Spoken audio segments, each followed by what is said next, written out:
across beds, hearts and bucks. This is BBC Three Counties Radio.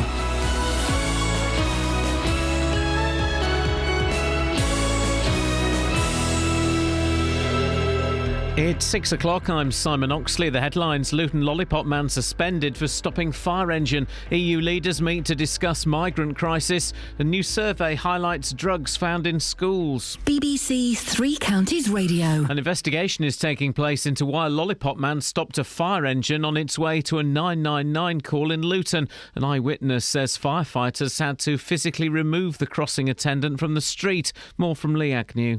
The fire engine had been called to an out-of-control bonfire on St Ethelbert Avenue. But as it approached the entrance to William Austin Junior School, the Lollipop man allowed the children to cross the road. A woman who lives nearby says he then tried to get a second group to cross and the firefighters got out to confront him. Luton Borough Council has suspended the attendant and has requested CCTV footage from the fire engine to establish what happened. David Cameron will attend an emergency meeting of EU leaders in Brussels to discuss the growing migrant crisis in the Mediterranean. More than 800 people drowned off Libya's coast at the weekend. Italian officials say EU countries must act to prevent further tragedies. The Prime Minister insists Britain is ready to help. Let's have a comprehensive approach. Yes, we need search and rescue. We can play a role with that, but let's also go after effectively the modern slave traders. Let's go after these appalling people that are encouraging people to get on boats and cross the Mediterranean.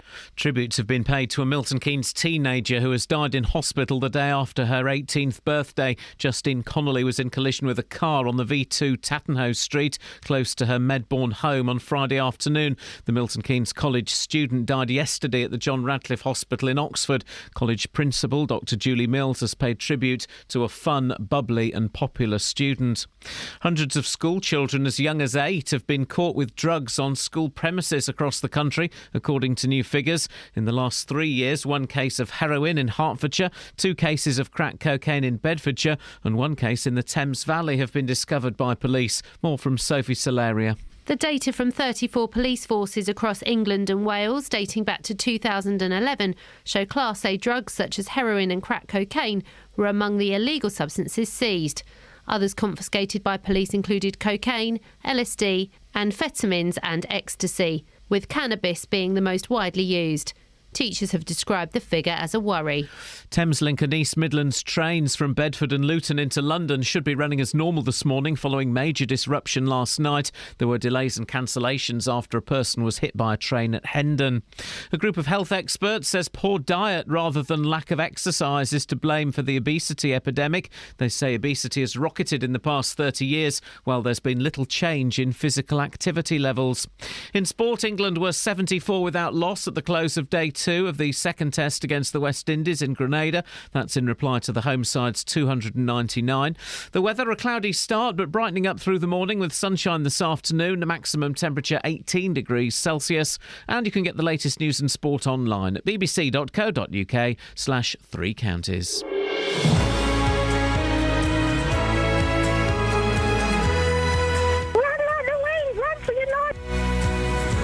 Morning, guys. That's what I felt like doing 25 minutes ago, but that's not an option for me. It's not an option. I can't, my love. I have to stay here for the next 3 hours and guide this damaged ship to calmer water. Oh, I watched a great documentary yesterday. Donald Crowhurst. Anybody? Donald Crowhurst, guys? Anybody? No? Is the... Go? Give me a clue. No! Donald Crowhurst. Man, what a film that was. Across beds, hearts and bucks. This is BBC Three Counties Radio. Donald Crowhurst, 1968. He's just a bloke. He enters a race set up by a newspaper to be the first person to sail around the world single-handedly, non-stop, right? And he's up against proper sailors. He ain't got a clue. He hasn't got a clue, and he fakes it, and he goes mad, and he's recorded it all, and it's wonderful. It's heartbreaking. It was a great film. Oh, fun times. Hey. Now, the first hour of the show, we haven't come up with a name yet. We've got some. We're not going to decide till next week. We'll decide next Yeah. week when Kath's back. So far, my favourite ones so far, and let's be honest, it's going to be me that makes the ultimate decision. So, you know, we can wrap it up any way that we want, but it's primarily me. So my favourite ones are ragging around our Mm-hmm. the Yappy Hour, Mm-hmm. the Doris Stokes Hour. We're still open for suggestions. We're going to get little membership cards made up and printed. Yeah. We're going to leave them on reception. Oh, I found a place where we can do that. Oh, yeah? It's outside, you know the restaurant that we call the 80s? Yes. Outside there, a little booth. Oh, You can really? sit in there and make it. Oh, beautiful. We can even do that. We can do it online, probably. Yeah. Like $5 for $100. Anyway, it don't matter. Anyway, so we're going to do that. And as you know, it's like a private club where literally as many as 9 people listen to this right now. And we're including the people on Listen Again. We ask a question that is only available in this hour. 7 o'clock we stop. Today's question, it's a corker. Doorbells or knockers? Doorbells or knockers? We'll give you the team's preference, but I'd like to hear your thoughts. 08459 455 555. Doorbells or knockers?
Animal, Def Leppard.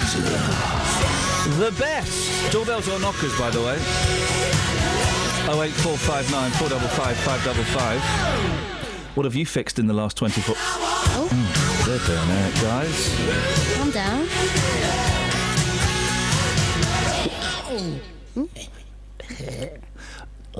What have you fixed in the last 24 hours? What did I fix in the last 24 hours, Kels? A sink. I fixed a sink. I came in, and Ollie, who works here, the young lad who's a little bit wet, let's be honest, had left a post-it note in the kitchen. No, that's the cleaner, isn't it? I don't... Ollie the cleaner's left the note. Well, why? Really? Ollie the cleaner, I don't think can write, can she? Can she? Yeah. How? She can. Some Either words. Ollie the cleaner or Ollie's a bit wet. Why would wet Ollie do the washing up? That's a good point. But then why would Ollie the cleaner leave? Ollie the cleaner would have taken that sink apart and fixed it. Do you reckon? Yes. Because she's old school. Anyway, the sink was blocked. I came in. I thought, you know what? I'm not having this. I'm a dad. And I started fixing it in front of you. Yeah. And then just as I started fixing it on Molly Webb show, the Diet Coke break music came on.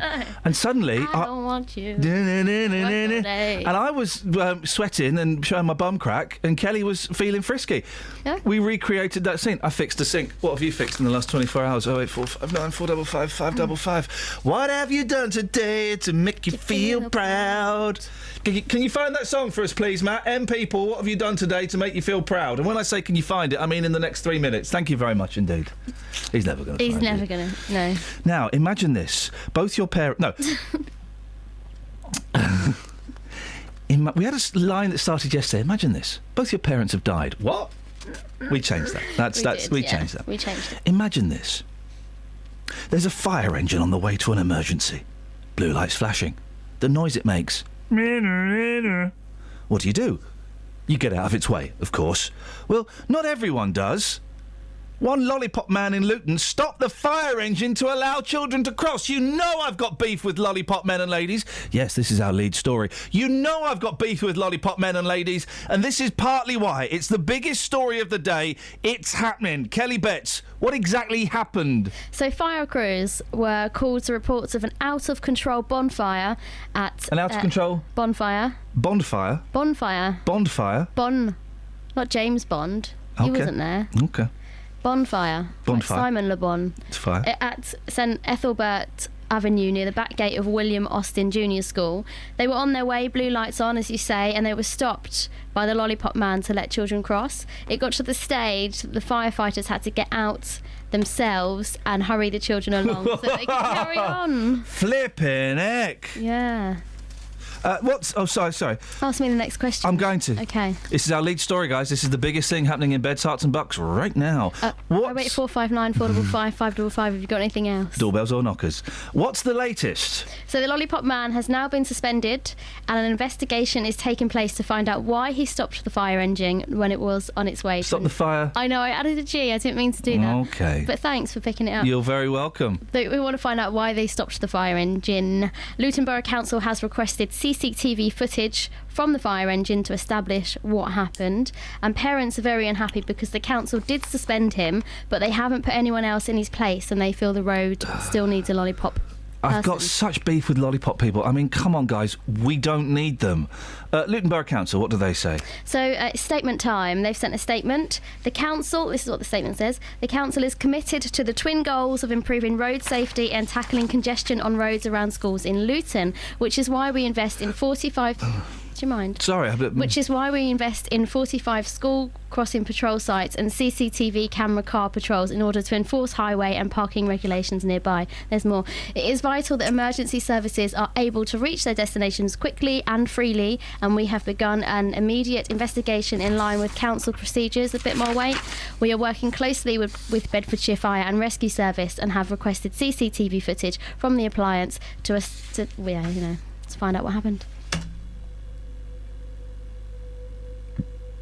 Right, that's no use. That's no use to anyone. Why? Can You got the song. Yeah, I know. What I need is just a clip of her going, "What have you done today to make you feel proud?" That's fine. Yeah. You can do that. Yeah, man. Great work, Kels. Thanks, boss. Great work. Sync. You off? Yeah. Ta-ra. 08459 4... Sorry, Lockers? I thought you were going to play the whole song. OK.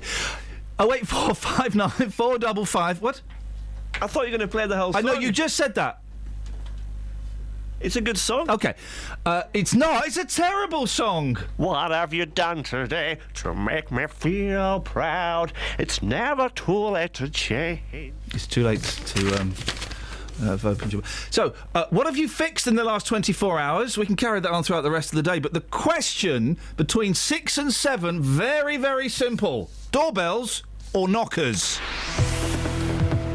Travel news for beds, cards and bugs. BBC Three Counties Radio. It's starting to look busy on the North Orbital Road at the M25 junction 21A roundabout in Bricketwood, but it's not looking too bad on the cameras on the M25 so far, and no reports of any problems on the M1 or the A1M so far this morning.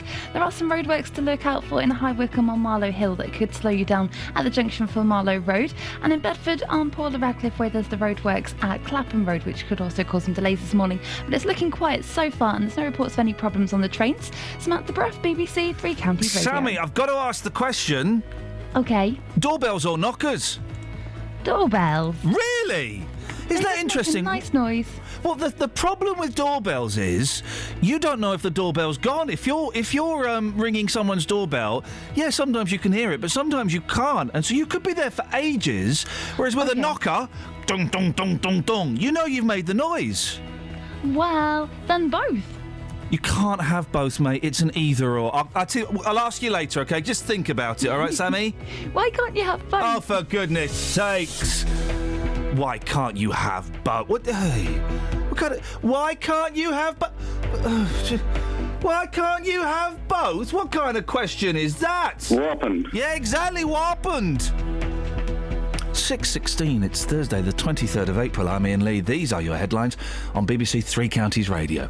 An investigation is underway after a lollipop man stopped a fire engine on its way to a 999 call in Luton.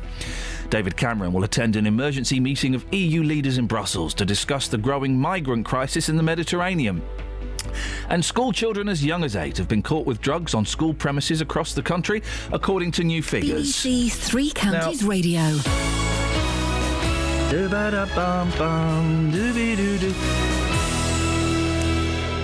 Not, there's only a couple of kids. I think there's only one kid as young as 8 has been caught with drugs, right? Are we surprised that kids have got drugs in school? Are we surprised? There was drugs in my school. I'm outraged. Oh, come on. No, I'm shocked. Are you in shock? I'm in shock. Really? Yeah. I'm in shock as well. There were no drugs in my school. Well, no. My school was a proper school. Drugs weren't allowed. For goodness sakes. Drugs aren't allowed in any school. Just one of them came up against me. I couldn't touch it. I was shocked. Yeah, well, there were drugs. There have always been drugs. The crack and the heroin. All right, that's a slightly different thing. I'm not in any way condoning drugs. There were drugs in my school. I knew people that had drugs in school. Going out at you go out at the back of the. So they tell me, at the back of the playing field, there was a gate that would take you out to another field and a little bit of like a copse. And it was ironic. And the hard kids would go in the copse and they'd smoke a little doobie, and then at lunchtime, and then they'd come back, How old were they? 15, 16. I mean, I'm not surprised. I'm not saying it's good or bad. I suppose I'm not surprised at that age, but maybe younger, as young as 8. There's only one 8-year. I mean, it said there's only one. One is too many, guys. Exactly. But I mean, okay. Hey, Dealey, this is a tune, huh? Oh, we were singing this in the office yesterday. Oh. Let's be having you. Dealey's coming up next with a disgusting. I mean, I don't know why we're allowed to broadcast.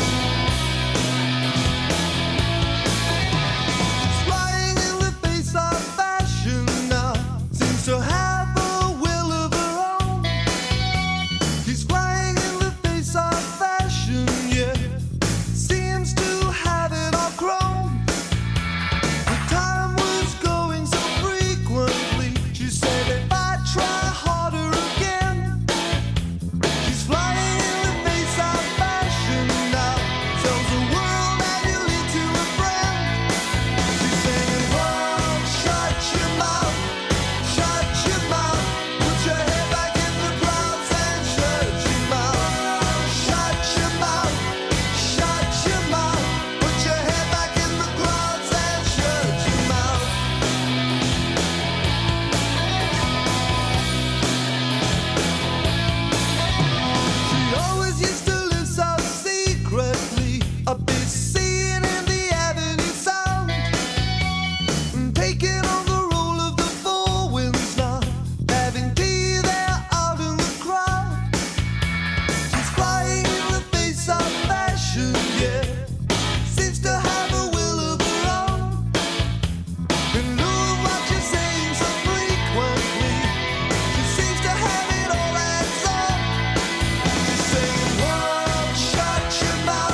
Tasty. I said my Liverpool kit's just moving by itself. It's a great hole.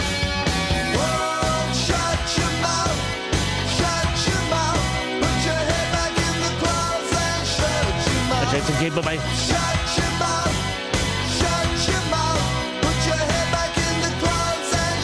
I'm not gay. You want to feel my arms? Do you mind if I touch it? I'm not gay. Where's me Woody? Tasty. It's okay for a little squirrel to die. John McCrick. John McCrick. John McCrick. It's that time in the morning, Justin, when I get to say to you... Good morning, sir. Good morning to you, sir. I'm on the street, so Hey. the question for the first hour is doorbells or knockers, correct? Yeah, and I was surprised that I don't think Sammy Bruff has thought this through. There is a correct answer. Kelly, what's your answer? Doorbells or knockers? Knockers. Tell me why. It's definite. Yeah, exactly. Lockers, doorbells or knockers? It has to be knockers because the doorbells remind me of the hyacinth bouquet, you know, and people have... This is where it... now I remember where it came from. I was trying to come up with a feature in bed last night called Lockers Gets On My Knockers. And I couldn't quite work out how to make it work, so it then transmuted this morning into doorbells or knockers. I love that. If anyone could... We'll do it tomorrow. Well, give me another day. Tomorrow between 6 and 7 we'll do Lockers Gets On My Knockers. And if you've got a knocker, it creates fear, people answering, 'cause it's panic, innit? You think it's the bailiffs. It's authentic. Why do you like... you're knockers, aren't you, Just, obviously? Tell us why, mate. I just think for me it's that authentic sound. Doorbells these days are not what they used to be, and I think that it's a knocker every time. I'm on the streets, people coming up to me this morning saying, I want to have my say on this. Wow. Sadiq, good morning. You're live across Beds, Hearts and Bucks. Doorbells or knockers?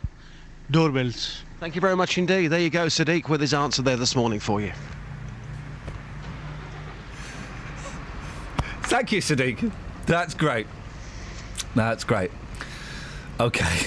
Now, yes, we've got... Okay, right. Hang on a second. Let me just see where we are. Right, hang on a second.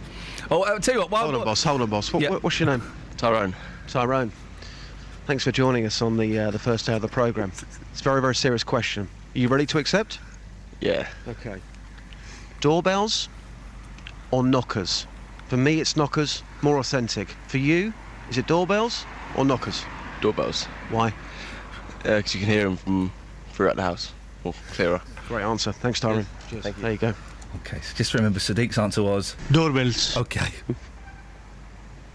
The phones have gone mental on this, Justin. They really have. Let me go to Jamie in Luton. Good morning, Jamie. Hello. Doorbells or knockers, Jamie? Has to be knockers. Can I ask you why? Knockers have been around a long time, more than bells. But we can still embrace modern technology.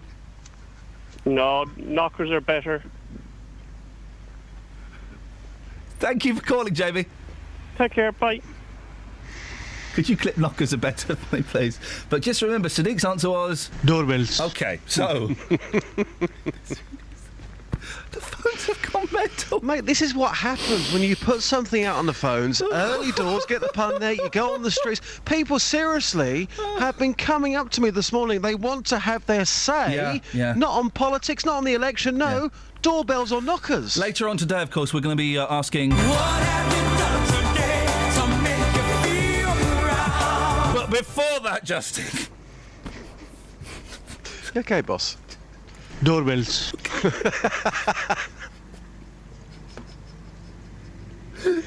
man. It was a very direct answer. It's like he'd been thinking of... Anyway, a man from Hertfordshire, local and indeed very, very vocal, celebrates... The phones are going nuts. Has celebrated 15 years at the top of his game. Justin, you've met the man. What is his game? 15 years ago, Paul Hunn from Hertfordshire. What's his name? Paul Hunn. Is he? Yes. He broke the world record for the world's loudest burp. 15 years on, that anniversary, and he still holds the record. I have to say, Justin, well done, hun. Yeah, well done, hun. Well done, you. Just to warn people, you will either absolutely love this or absolutely hate this, but I went to meet Paul yesterday at his home to see whether he's still got the minerals. 15 years on, I went with protective clothing and sound recording equipment. Here's what happened. Paul, here we are in your home. You're celebrating 15 years at the very top. When you were at school, I bet you were a pain in the backside. Absolutely, yeah. I used to love doing this, especially when the teachers turned their back. I can imagine it, I really can. Did you ever think to yourself, when you was at school, that you would be a world record breaker? I never thought it would come to this, no. I always used to read the Guinness Book of Records, as most kids do, but never for 1 minute thought I'd be in it for the loudest burp in the world. So 15 years ago, how loud was that burp, which got you that world record? It was 118.1 decibels. Wow, that is so loud. It's almost as loud as a car horn, isn't it? So they tell me, yes. So we've got some sound recording equipment here today. I'm going to stand back. I've got my protective clothing on. You're about to burp into my machine to see just how loud you can do it 15 years on. Are you ready to go? I'll give it a go, yeah. Before we start, how do you warm up for something like this? Well, normally I make sure I don't eat, leave my stomach empty. I breathe in lots of air. I sort of bend forward. And then as I feel the air rise, I just let rip. OK, just to warn our listeners, this could be very, very disturbing. I'm now going to stand back. Take it away, Paul.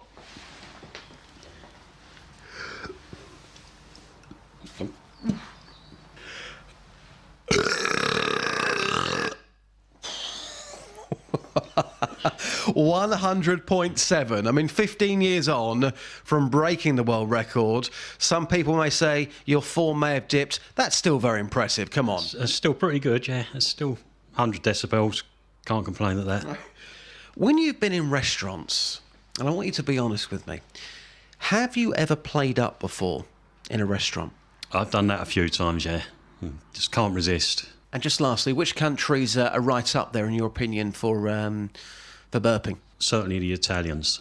In fact, there's a event that goes on every year called Ruto Sound. Ruto translates to burp in Italian. Yep. They have a big event. And, yeah, they're very good, the Italians. No. We should be celebrating local people and their talents. We really, really should, shouldn't we? What do you think? You impressed? Well, as I can't burp, Justin, so I find the whole thing, I don't You're like... jealous, then? Very much so, yeah. Very much so. Can I just remind, we've got to be impartial in the days of the election. Well done, Justin, excellent, and I know there's video footage of that coming as well.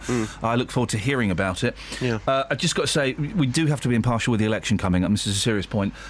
So just to redress the balance... Doorbells. Knockers are better. Just so we've got both sides of the argument. Justin, I'll speak to you before 7. Thank you. Thank you, mate. Travel news for beds, cards and bugs. BBC Three Counties Radio. Busy on the North Circular Road around the M1 Staples Corner flyover. Between there and Wembley, it's looking quite slow on the speed sensors. Looking at the Biggleswade on Normandy Lane, there's a lane closed for the roundabout construction at London Road, and it's not causing any delays at the moment, but they are saying expect delays on London Road coming off there at the A1. In Milton Keynes on the A42 on Standing Way, there's roadworks at the Kingston roundabout, so expect it to get really busy there as people start to head out to work. And on the motorways, there's no reports of any delays showing up at the moment. It looks quite quiet so far, and no reports of any problems so far on the trains. Doorbells. BBC Three Counties Radio. Now, your first answer, Sammy, was doorbells. Do Yes. you want to stick with that? I'm sticking with doorbells. Well, you've tweeted there are more songs about doorbells than there are about knockers. Yes. Well, what's that going to do? Okay, name me 3. Well, the Name White me Stripe. 3 songs about... You got it ready.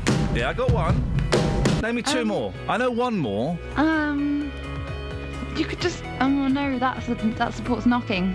Thank you very much indeed, Sammy. Across beds, cards and bugs. This is BBC Three Counties Radio.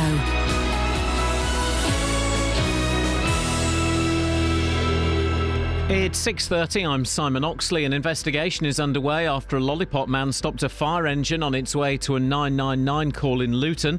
David Cameron will attend an emergency meeting of EU leaders in Brussels today to discuss the growing migrant crisis in the Mediterranean.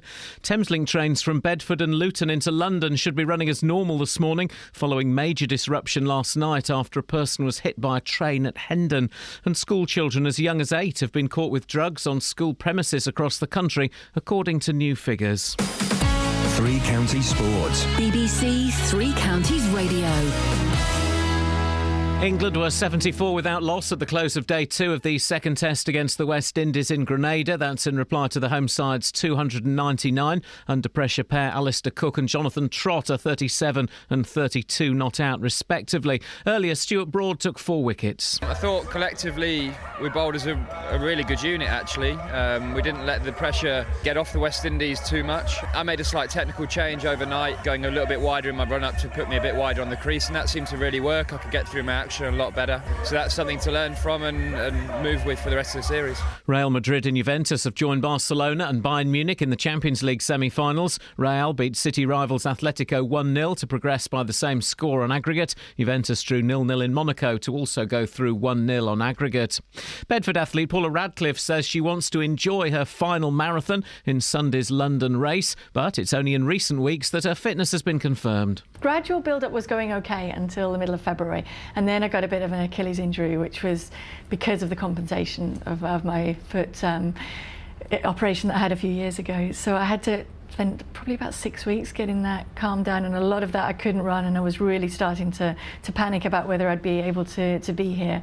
So the last 3 weeks it's turned a corner and I've been able to run almost every day, and so I'm just grateful to be in one piece, not fit, but ready to just go out and enjoy it, I hope. And in ice hockey, Great Britain coach Pete Russell is the new head coach of Milton Keynes Lightning. He will combine his role with the national team with the day-to-day running of the MK team. Long-serving Nick Poole has taken on the role of general manager. BBC Three Counties News and Sports. The next full bulletin is at 7. Doorbells.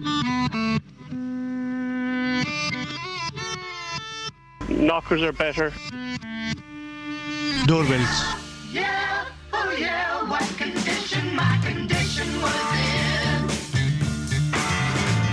I woke up this morning with the sun down shining in. I found my mind in a brown paper bag, but then I tripped on a cloud and fell 8 miles high. I tore my mind on a jagged sky. I just dropped in to see what condition my condition was in. Yeah, yeah, oh yeah, what condition my condition was in.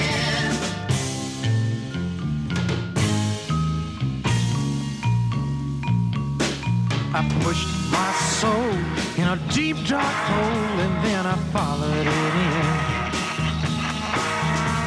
I watched myself crawling out as I was crawling in. I got up so tight I couldn't unwind. I saw so much, I broke my mind. I just dropped in to see what condition my condition was in.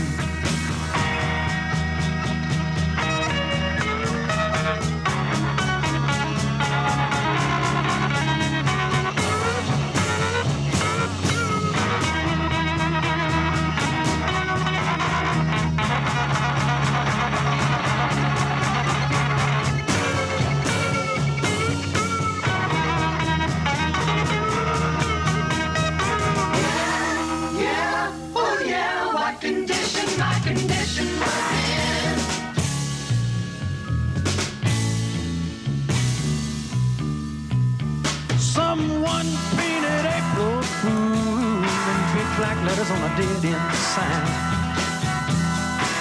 I had my foot on the gas as I left the road and blew out my mind. 8 miles out of Memphis and I got no spare. 8 miles straight up downtown somewhere. I just dropped in to see what condition my condition was in. Doorbells. I said I just dropped in to see what condition my condition was in.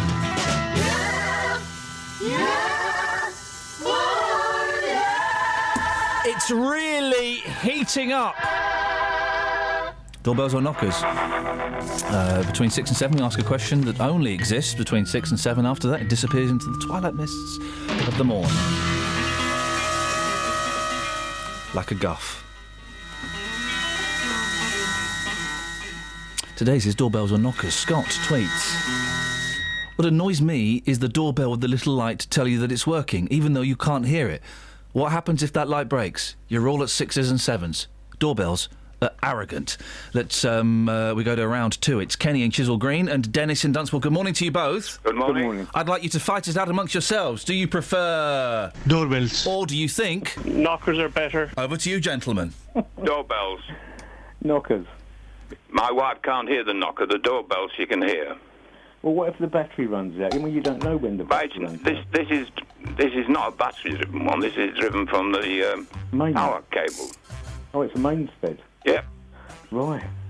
That way she can't miss it. I had to rewire it so it's right above her head, so she can turn her hearing aid off and still hear it. Right. Well, sounds fantastic. I'll still go with knockers though. Yeah, but you've not stood outside the door like I was, knocking on the door in the cold because I'd forgotten the key. And all I had to do was ring a bell and she jumped and opened the door. That's why I rewired it, so she could hear it.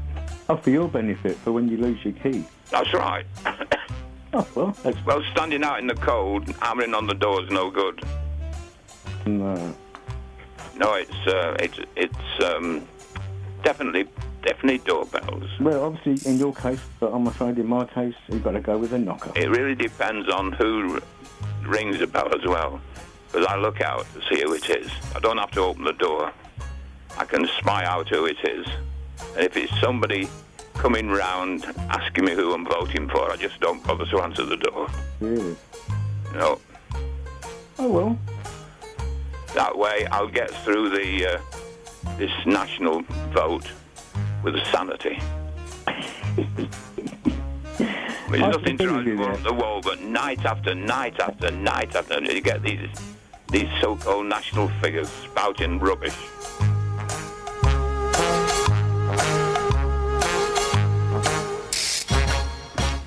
Uh, 08459 455 555 is the telephone number if you want to give us a call, then you're more than welcome to.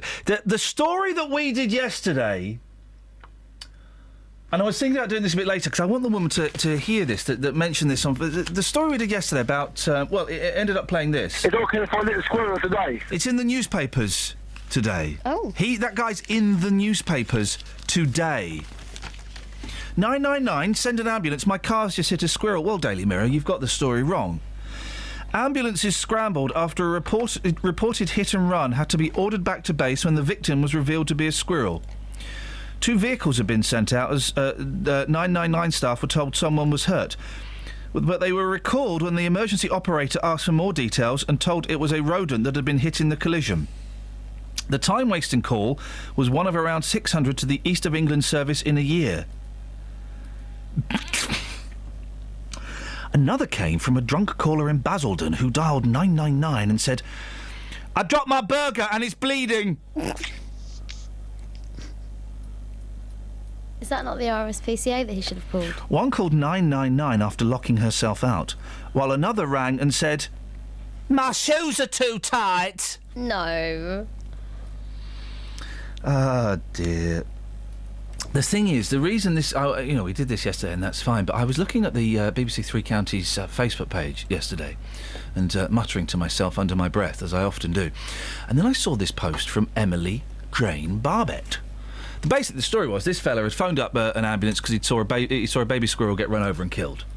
And the bloke says, "Well, we're an ambulance. You're not going to get an ambulance for a squirrel." And he said, "It's okay for a little squirrel today." And of course, it's not okay. But anyway, Emily Jane Barbett posted yesterday at 8:42.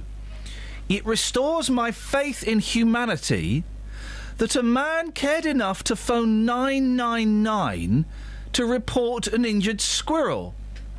The concern for any life is commendable.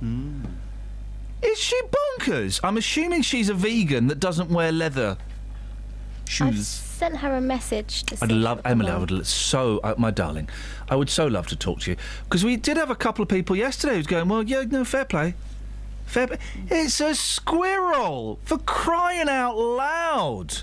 They're rats they're cute rats. Is there an emergency services for animals? That's your headphones. Yeah, it is. Whoa. Turn them down. If you I don't never remember which one are yours. Kelly Bets. Wow. That is you. That's normally me that does that. I don't know. How about that? Oh, no, that's not it. That's your microphone. Anyway, while we're doing that, listeners, I shall read out some texts from you. All right. It's still going. Okay, here we go. So Simon from Mansfield says, I do like a ding dong, but knockers for me every time. Iain, it has to be knockers all the way from Math in Hanslope. Wasn't it Simon Groom on Blue Peter that commented on a lovely pair of knockers?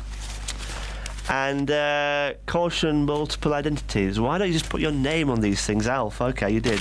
All right. Knockers, they give folk the chance of winning a Nobel Prize. Don't know what that means. What? Knockers, they give folk the chance of winning a Nobel Prize. Oh, Nobel. Go Crying away. out loud.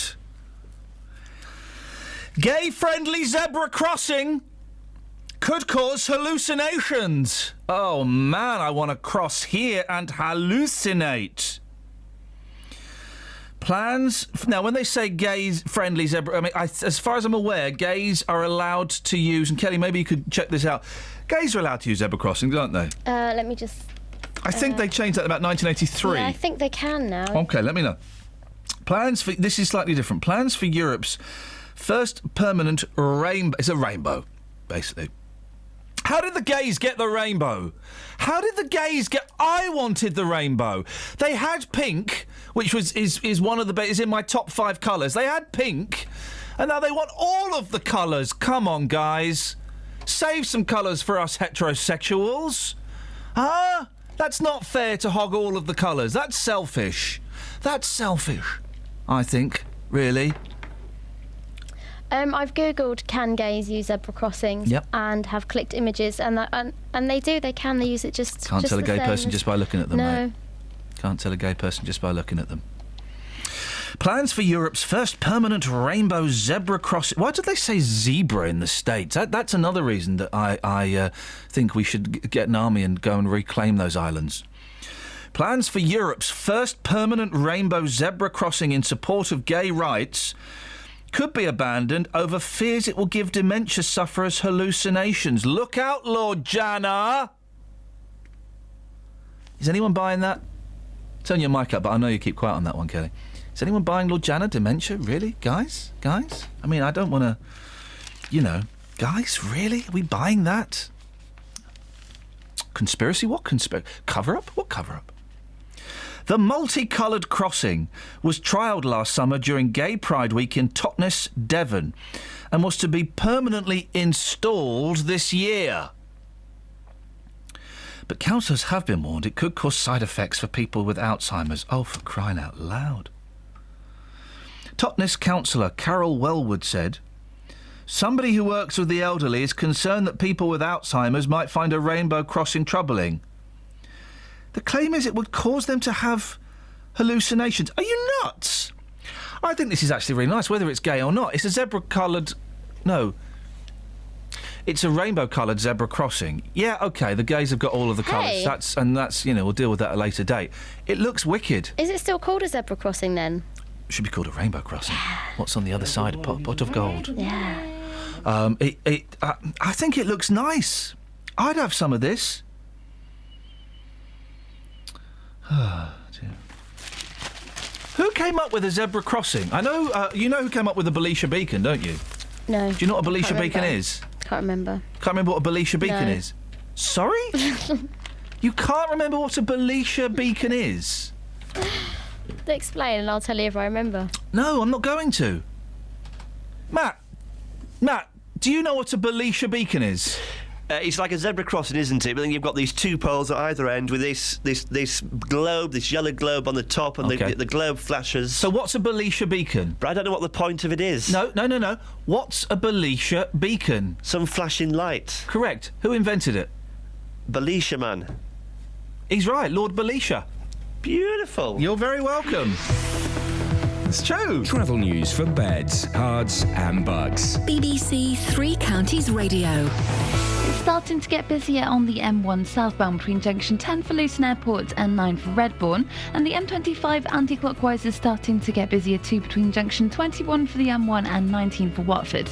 On the North Circular Road, it's slow westbound from the M1 at the Staples Corner flyover towards Wembley, and in Biggleswade, looking at the speed sensors on Normandy Lane, it's not looking too bad where it's being affected by the roadworks at the junction for London Road where the roundabout's being built, but we're being told to expect delays. On the departure boards, there's no reports of any problems at the moment. Samantha Breff, BBC Three Counties Radio. Thank you, Sammy.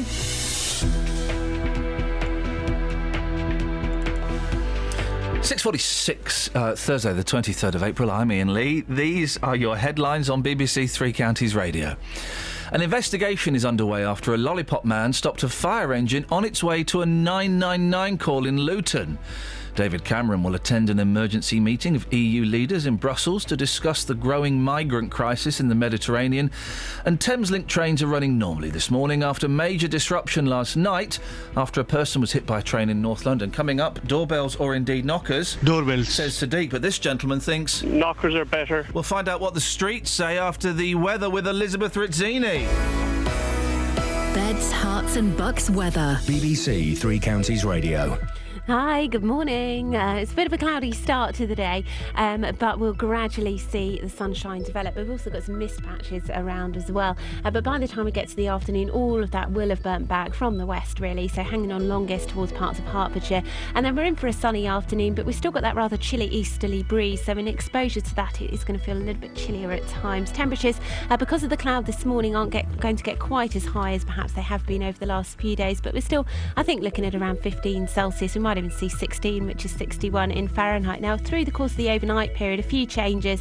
What's not going to change is that it will be dry. There'll be some mist patches into tomorrow, lows of around 6 or 7 degrees. But the important change is the wind direction. So we're going to see more of a southerly through the course of the night, and then that will swing round to a southwesterly into tomorrow, which of course is back to normal, and we'll start to see some Atlantic systems being pushed through into Friday, Saturday, Sunday. But tomorrow should be a largely dry picture, and actually we will see some brightness and sunshine at times, but altogether a bit more cloud than we've seen in the last few days. Still staying mild, and it will remain mild actually over the weekend, but we'll start to see some showers on Friday night, and then a rather showery picture on Saturday and again into Sunday. That's the forecast, Iain.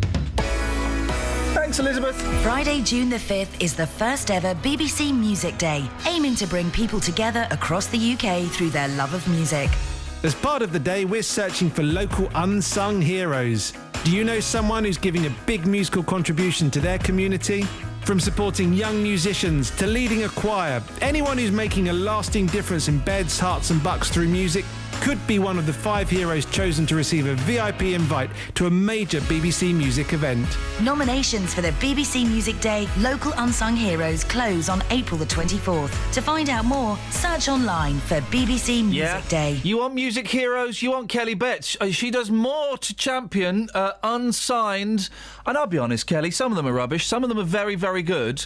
Local bands. Can you tell them to? Than anybody I know, and you do, and you get very excited about it. Unlike some people who aren't that bothered at other BBC introducings at other radio stations, you do a good job, and so you're enthusiastic about it. You got genuinely excited because someone sent you an actual record the other day. You were dancing around the office. It was amazing. I loved it. I played it as well. Who is it today? It's Kelvin Jones. He is from Stevenage, and Sony record label are already like, they're sniffing around him like a dog in a park. Exactly. Yeah. And you'll like this song because it's short, 2 minutes 38. It's called Closer. All righty, I like the length. Will I like the... No. Late night calls are all we are.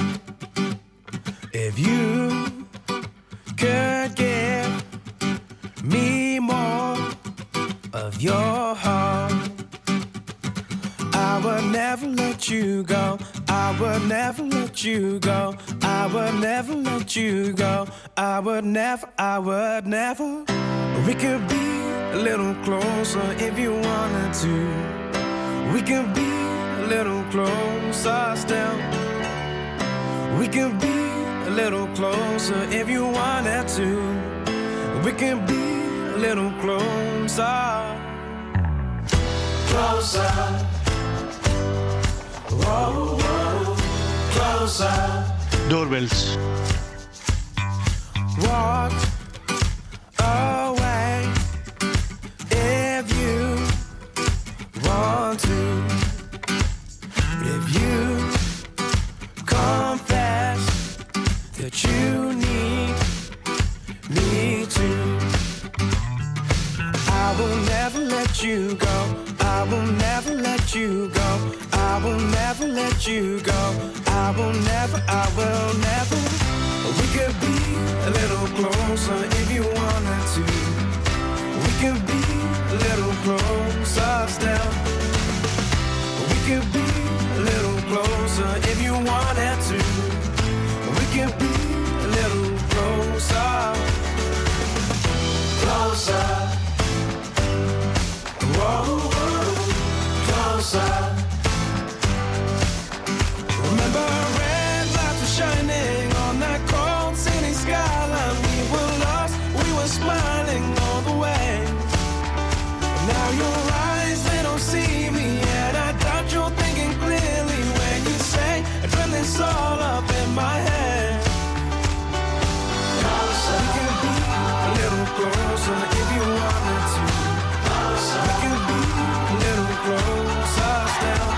You mean sex? We can be a little closer if you wanted to. Closer. We can be a little closer. Yeah. That was right, wasn't it, Just? I really enjoyed that, She yeah. was right, it was short, 2 minutes 38.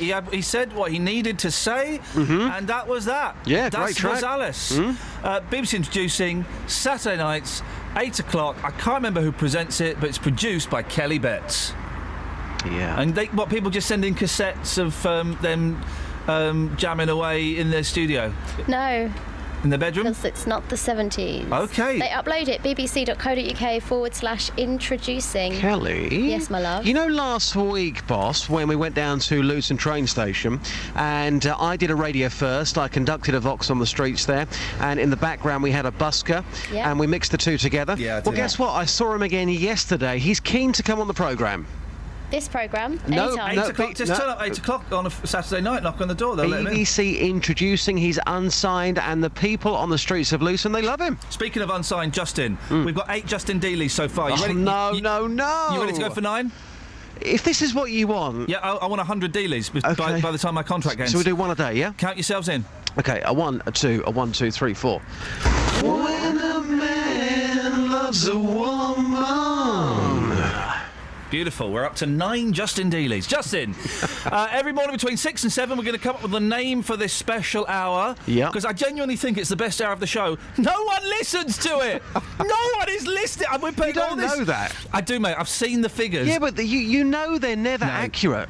It's all we've got to go by, and the figures show up to 9 people. It picks up at 7. 11, mate, because 2 people down the pub on Saturday said to me they really enjoy the first hour as well, so you're now up to 11. No, I've included those 2 in the 9. Okay, sorry. But we ask a question. We're going to come up with a name next week, but we ask a question that we only ask in the first hour. Today, it's very simple. It's either... Doorbells. Or do you agree with this chap? Knockers are better. Doorbells or knockers, Justin?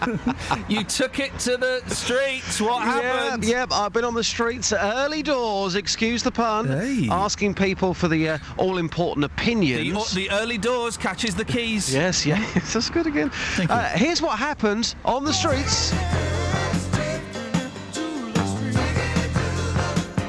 Taking it to the streets with J-Dog.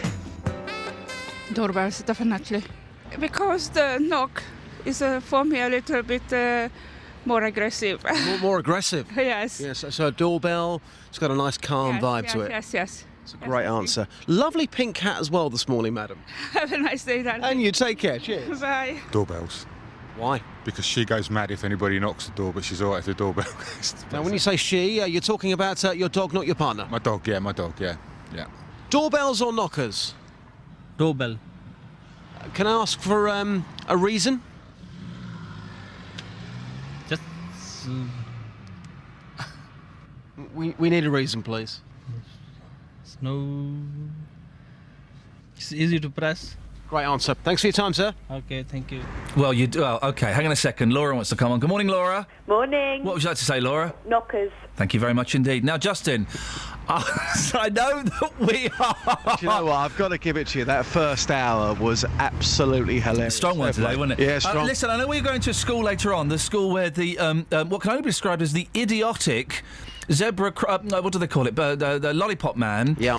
Well, there's if this story is to be believed, a fire engine with its lights and its siren going, driving past the school, he stops it so that kids can cross. We're going to send you to that school after 8 just to get a little bit of reaction. Have you got anything for the next hour? Well, what do you want? I mean, to be fair, going back... Talking about flashing lights, going back to that lollipop person, and I think they're meant to be described these days, it's all very well for us to sit here and say, oh, isn't it outrageous? But in the heat of the moment, no. I don't know what... In the heat of the moment, his job his job is to get the children across the road. I don't know how old this person is, but I think, in the heat of the moment, we can all do things that are not quite right in the heat You're like of the this moment. silly woman that's posted on Facebook about the fella who called 999 about the ambulance, about the squirrel. It restores my faith in humanity that a man cared enough to phone 999 to report any injured squirrel.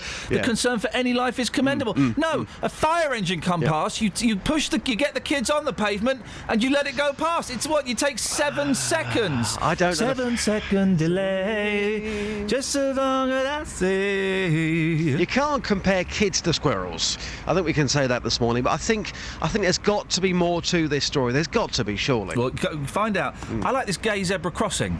Ooh. Gay zebra crossing. They do it for gay pride. Basically, it's a rainbow crossing. And one councillor said, no, we're not having it. It might cause hallucinations for people with Alzheimer's. What? Yeah.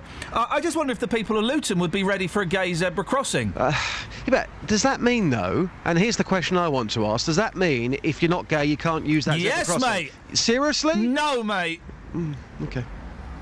That or lollipop people, the choice is, we'll make it a crossing special, just. Yeah, a crossing special. You can get some magic out of it. I think so. See you later on. Ta-ta. Thank you. There we go. Don't forget, today we are up to 9 Justin Dealeys. When a man loves a woman. It is exactly the same tune every single time. There is no variation in that whatsoever.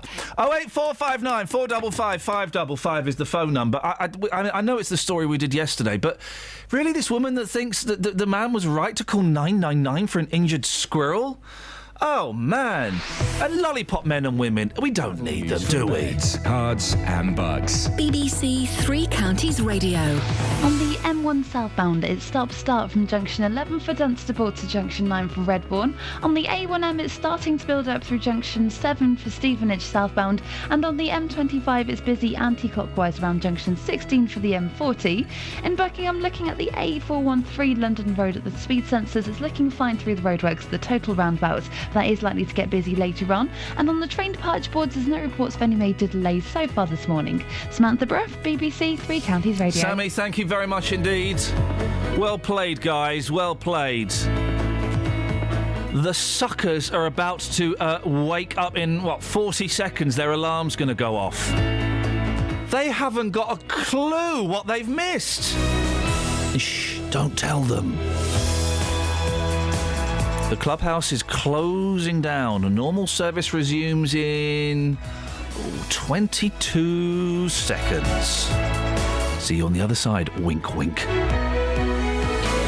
Local and vocal across Beds, Herts and Bucks. This is BBC Three Counties Radio.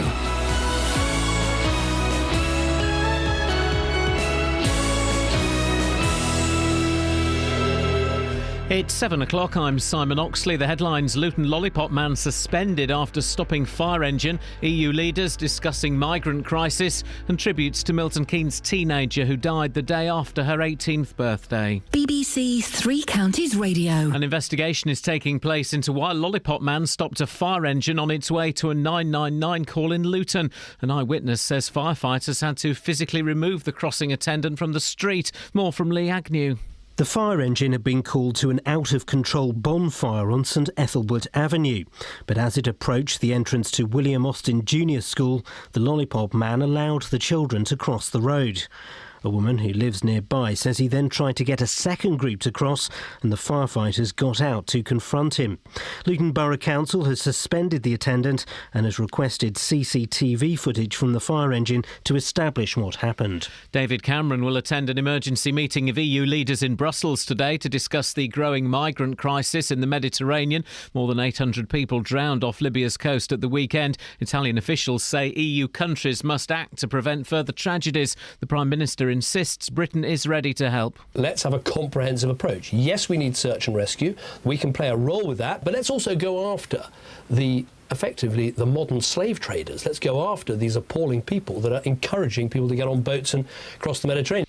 Tributes have been paid to a Milton Keynes teenager who has died in hospital the day after her 18th birthday. Justine Connolly was in collision with a car on the V2 Tattenhoe Street, close to her Medbourne home on Friday afternoon.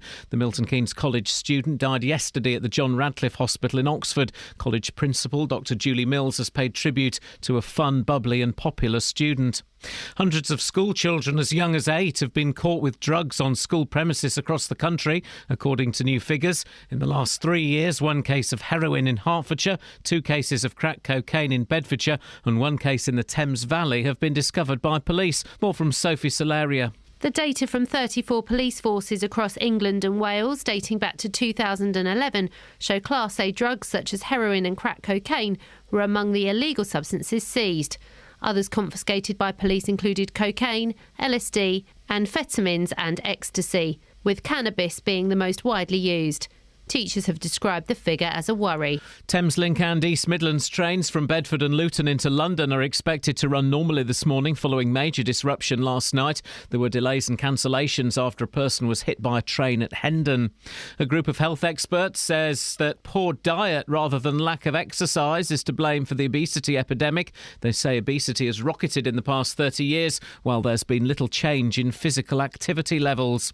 In sport, England were 74 without loss at the close of Day 2 of the second test against the West Indies in Grenada. That's in reply to the home side's 299. The weather, a cloudy start but brightening up through the morning with sunshine this afternoon, a maximum temperature 18 degrees Celsius. And you can get the latest news and sport online at bbc.co.uk/3 counties.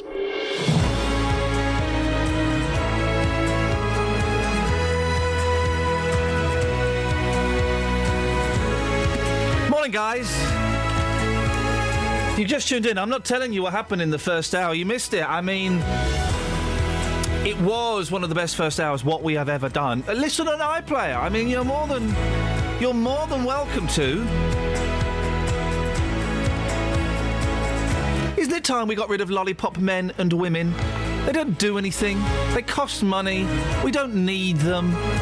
Particularly when you hear that one of them stopped the fire engine, that's it. Gay zebra crossings. I want all kinds of tosh. We'll come up with some more stuff. 08459 455 555. Across beds, hearts and bucks. This is BBC Three Counties Radio. We got any, what's he doing? Hey, Matthew? Yeah. We got any texts, Matthew? Yeah, yes, we do. I'm just trying to rearrange your programme. Let's have a look at the text messages. Okay, yeah, sorry man. I'm getting in the way. Yeah, you are, actually. Okay. Sorry if I'm getting in the way of you making me a coffee. I'm going to do that in a minute, man. We're an hour and 4 minutes in. There's so many things to do. Right, Liz Wilson. She wants to talk about this lollipop man. The what? The lollipop man? Yes. Yeah. She says, when I was young, I used to use a lollipop lady to help me cross when I went to school. Yeah. Back then, in the early 60s, we children had to wait on the curb until there was at least 2 of us before the traffic was stopped to allow us to cross. The swinging 60s, eh, guys? Now they stop the traffic as a child is still walking along the road. One of my pet hates. Get another one. After this incident, I would not trust this lollipop man to see anyone safely across. What else do we have here? Are you enjoying this week, Matt? I am actually. I'm enjoying being here now, yes. Because you come in, you're a little bit dour, a little bit grumpy. You know, I'm not an early doors kind of person. No, the early doors catches the keys. Yeah. Yeah, well, Kelly bets you know you're bubbly and Catherine's I'm going to start a bubbly, tribute band called the Early Doors, and we're only going to play the songs they played before they were famous. And lots of comments about the first hour, saying how much they love it. Because that's irrelevant. And they have 12 listeners. You have 12 listeners now. Oh, I counted those guys. Nice to see you, Kels Bells. Hello, my love. When's Kath back? Monday. That means I'll be the second oldest person working on the show again, which I kind of like. I don't like being the oldest person. Hang on, how old's Oxley on news? He's younger than me. He's like 28 or something, isn't he? He's just lived a life. Just lived a life. Now, so fire engine on the way to an emergency. Surely we all teach our kids. We all know this. You get out of the way. If you're in the car, you pull over. If you're on the pavement, if you're on the edge of the pavement, I go to the side of the pavement. I go away from the curb. I don't want to get in any trouble. But if you're a lollipop man in Luton, well, you might just put up your stick, put up your hand, wave child across, and stop the fire engine. Kelly, this is what happened, isn't it? It's exactly what happened. So fire crews have been called to reports of an out-of-control bonfire on St Ethelbert Avenue near the back of the gate, sort of where William Austin Junior School is. Okay. They were on their way there, blue lights flashing. They were stopped by the lollipop man who tried to get children to cross the crossing. It got to the stage. This is the bit. No, this is the bit I like, where the firemen and women. Well, they got out. Had to get out and move the children along themselves. I just imagine them picking them up and placing them on the pavement. Hey, fireman's carry. Fireman's lift. Yep. Where are we now with this then? What's happened? So the lollipop man has now been suspended. Do we know when this happened? I think it's about a week ago. A bonfire a week ago. I don't know. I don't know. Okay. Well, we're going to speak to Jackie, who witnessed it later on. We'll find out when it was gone. So, yeah, he's now been suspended and an investigation is taking place to find out why he stopped the fire engine when it was on its way to a 999 call. Luton Borough Council has requested CCTV footage from the fire engine to establish what happened.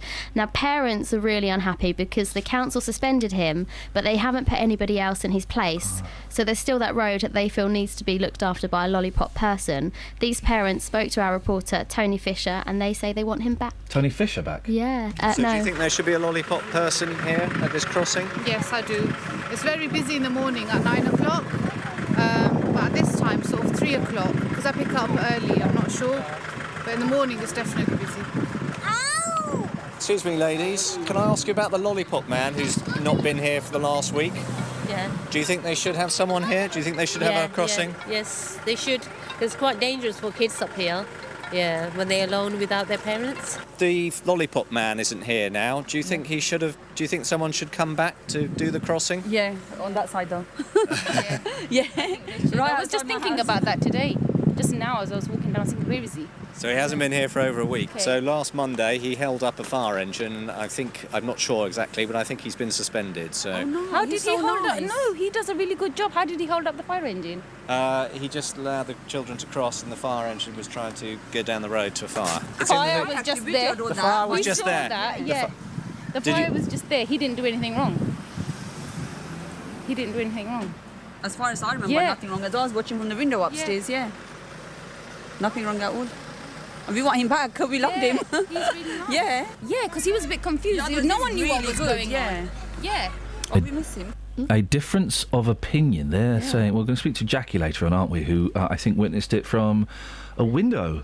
A bedroom window. OK, so we'll speak to her in an hour and find out exactly what went on from her. Although, of course, it's like the film... He's closing his eyes. Guys, what's the Kurosawa film?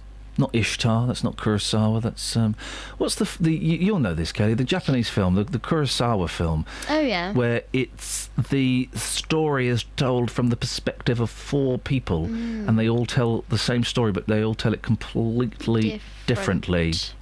Oh, what's that film? Anyway, statement, please. Luton Borough Council. Yeah, they've sent a statement. Quite long. Just read the last paragraph, isn't it? Yeah. We are working closely with Bedfordshire Fire and Rescue Service and have requested CCTV footage from the appliance to find out exactly what happened. There's a phone call. Go and get it. It might be that film. Across beds, hearts and bucks. This is Iain Lee. BBC Three Counties Radio. Oh, that film. I want to say Ishtar, but that's not. That's that's not them.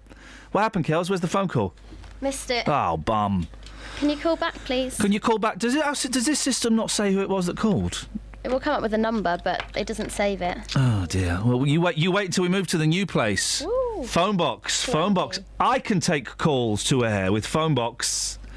You can with this. I can't from in here. You can. Oh, what? Tell me how. No, actually, I won't. Okay. Someone's phoned up and had a whinge at Matt Lockwood about because take the phone call. It's St George's Day. Dealey, forget gay zebra crossings. We're going to send you out St George's Day. Who gives us stuff? St George's Day. Who gives? I mean, really, I don't get. And people will phone up and say, "Oh, but we spend more time and money on St Paddy's Day." Well, I can give them stuff about that. Steve's on the line. Morning, Steve. Morning. What you got for us, boss? Okay, so the lollipop man that hasn't been replaced. That's correct. Replace him with a gay zebra crossing. Oh, ladies and gentlemen, the two stories have been knitted together perfectly. That makes great sense, and it would look beautiful. It would. Steve, thank you very much indeed. It would look beautiful. Fun way to teach kids to cross the road with a gay zebra crossing. A gaybra crossing. A zay. 08459 455 555 is the telephone number if you want to give us a call about that. Yeah, let's get hold of Dealey. Let's send him out on St George's Day who gives us stuff. Because, I mean, all the people... I suspect that the people that say... that get... funny that we don't celebrate St George's. I don't even know what that means. All the people, they're only saying it because they're jealous of the Paddies, the Irish people that celebrate St Pat. I mean, I don't even get these days. What's the point? Why would we celebrate St George's Day? He's a Palestinian. He's not even English. He's a Palestinian. Why are we celebrating a Palestinian who killed a snake? I think is the story.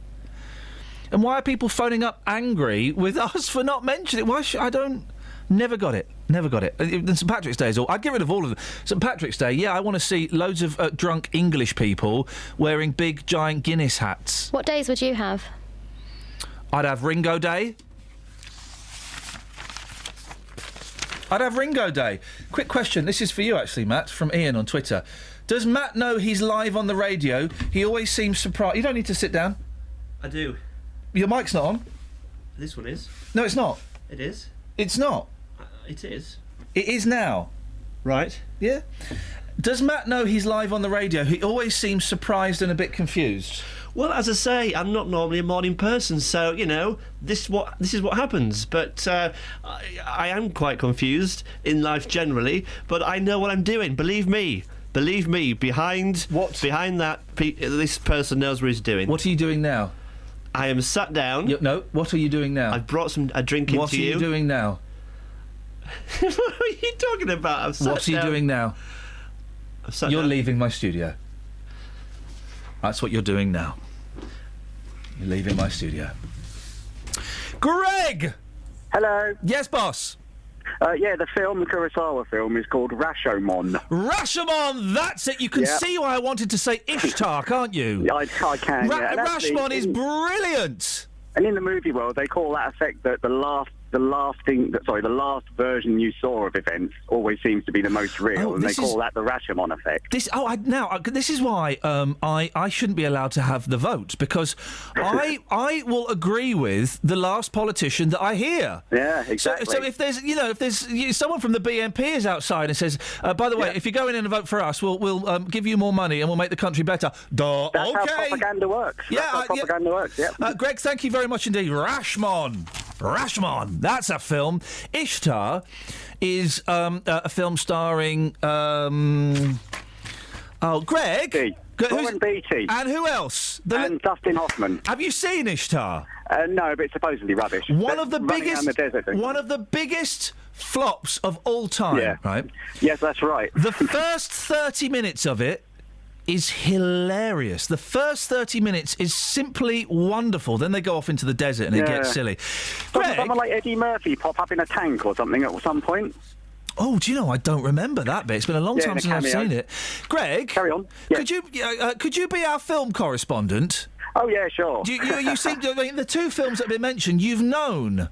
Yeah, I'm a bit of a buff, to be honest, a movie buff. Yeah. All right, Greg. Well, listen, we'll Greg, anytime we're talking about a film, you get straight on the blower, please, boss. Will do. Best film of all time? My favourite, Fight Club. Not the best film of all time, it's my favourite. One of the best films of all time, the original 1933 King Kong. Greg, I love your style, mate. I love your style.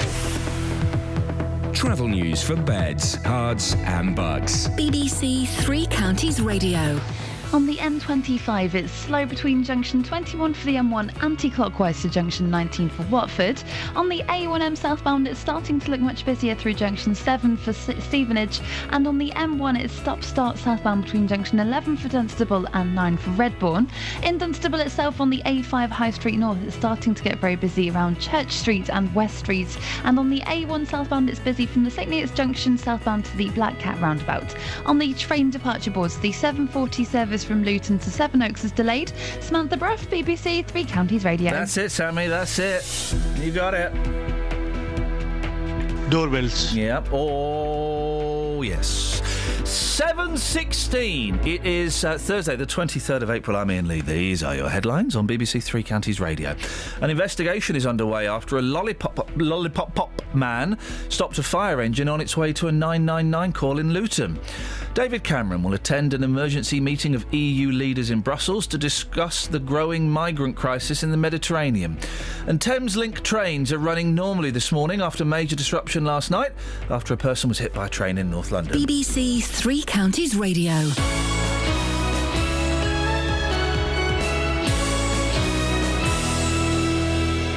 Every weekday from 3. Local stories. People in Watford are being urged to celebrate their local heroes by creating a postcard in their honour. In other local news, rugby fans are being warned to watch out for fake World Cup tickets. Roberto Peroni. Now, a metal detectorist has discovered an archaeological find in a field near Royston in Hertfordshire. Taxi drivers in Luton are demanding to be allowed to drive in bus lanes at all times. There is to be a new station at the Leighton Buzzard Narrow Gauge Railway. Roberto Peroni. Weekdays from 3 on BBC Three Counties Radio. Call 08459 455 555. BBC Three Counties Radio. Morning, guys. It's one of those days where there's not really a lot in the newspapers. The papers have picked up on the story we were doing yesterday about the silly 999 calls that had this gentleman saying to a 999 operator, "It's okay to find a little squirrel today." And then there was a comment on our Facebook page yesterday from a woman saying, "I've got full respect." Let me find it. But it's basically saying he was a good bloke for dialing 999. Where where is it? It's gone. Look. Oh, dearie me, hang on a second. Look, oh, dear. Emily, it restores my faith in humanity that a man cared enough to phone 999 to report an injured squirrel. The concern for any life is... Oh, come on, Emily. Enter the real world, my darling. Please, for goodness sakes. 08459 455 555. And then we've had a phone call of complaint this morning because we're not mentioning St George's Day. Darren is on Facebook. I think someone loves St George's Day. Who care about it? Who cares about it really? I mean, I don't know what it is. St George wasn't even English, guys. What's the point there? He was Palestinian. Who cares about it? Well, send Dealey to the streets. I mean, be honest. Most of you didn't know it was today. Most of you didn't know. And why should you? Why should you care about it? BBC, they don't celebrate St George's. Well, what's... I mean, guys, come on. What's the point? 08459 455 555 is the telephone number if you want to give us a call. We didn't get to play What's the Story Morning Glory this morning, which is a shame because there's a couple of good ones. Lockeye the New is a... Hey, Amanda? Yes? You all right? Yeah, I'm here. I'm here. Well, do you want to play... What's the story, Morning Glory? What was that noise? That was Oasis. Oh. So I'm going to give you a headline. Yes. And you have to try and guess what the story is. Right. Okay, so the headline is Silly Willy. Silly Willy. What's the story, Morning Glory? What's the story, Morning Glory? A little boy doing something stupid in the street. You know what? What? You're pretty much spot on. The little boy is Will Young. He was clocked driving at 38 miles per hour in a 30 miles per hour zone. His second speed conviction in 4 years. Oh, dear. He's a very silly Willy. Naughty, naughty, naughty. Naughty, naughty, naughty. Yes. Amanda, what you got for us? Well, I just wanted to say, I live in Eccleford, and our lollipop lady is absolutely wonderful, irreplaceable, glorious. What? Glorious? That's a big word, Amanda. Why is your lollipop lady glorious? Well, she takes a personal interest in the children that cross her road and the people and says hello to them and looks after them and stops the speeding traffic through Eccleford. And she's wonderful. We don't need them, though, do we? Oh, yes. Why? Well, the traffic going through Eccleford on a rat run to get to work promptly, and they wouldn't stop for children. Well, but yeah, okay. Well, then, the parents should be helping the kids cross, shouldn't they? If the kids are old enough to walk to school on their own, they're old enough to cross the road, and if they're not old enough to walk to school on their own, well, then their parents should see them across the road. Well, the cars don't stop for the parents either. They just speed through. But they seem to stop for the magical lollipop lady. Yeah, because she's got that big board and they can see it and they're afraid of being prosecuted if they don't stop. Well, could be. She has the power. That's a great line. She's glorious and she has the power. Amanda, thanks for your call. Thank you. Bye-bye. Ta-ta. 08459. She's glorious and she has the power. 08459 455 555. Now, school children as young as 8 have been caught with drugs on school premises. That's according to Freedom of Information responses from police forces around the country. Obviously, there's cannabis. There's been a few Class A's, such as heroin and crack cocaine. The way the stories have been written is we should look out because the schools are awash with Class A drugs. They're not. It's still very rare. In the last 3 years on school premises, there's been 1 case of heroin in Hertfordshire, 2 cases of crack cocaine trafficking in Bedfordshire, and 1 case in the Thames Valley of a secondary school student taking ketamine. Ketamine at school? Also, Thames Valley. Well, Dave Minguez, a teacher from Luton. Dave, I don't know that Thames Valley isn't your area, but I would suggest if that's the only case they've got from Thames Valley, then things are going right, aren't they? Thames Valley's flipping huge. Yeah, but one's still too many, and we don't want children bringing any drugs to school, really. Yeah, but I mean, we're not surprised by these figures. There were drugs in my school 25 years ago. Well, maybe that says something about you, Ian. No, we're not. I'm not surprised. It's a down of where society's gone over the past couple of years, to be honest. But it's not over the past couple of years. My suggestion is that, OK, listen, well, I'm not in any way condoning drugs in school. Of course I'm not. And an 8-year-old, again, there's only 1 8-year-old, that seems incredible. But kids are going to experiment. We're not really surprised that kids have got weed in their pockets, are we? Depends how old the children are. I mean, no, I'm not surprised children are bringing drugs to school, but it's still something that we really don't want to see. And we used to have youth workers, community workers, working in the community to stop these things before they came to school gates. But the past couple of years, we've had all these people lose their jobs due to austerity. So we're losing the support services that help these children stop these problems. Dave, you're not suggesting for a second, are you, because you're a sensible gentleman, that the reason that kids are taking drugs to school is because of David Cameron? Come on, David. Even you couldn't stretch the point that far. No, I couldn't know. No, you twisted the word slightly. What I'm saying is it's inevitable you're going to see an increase as the support services decline. Okay. You ever come across it, Dave?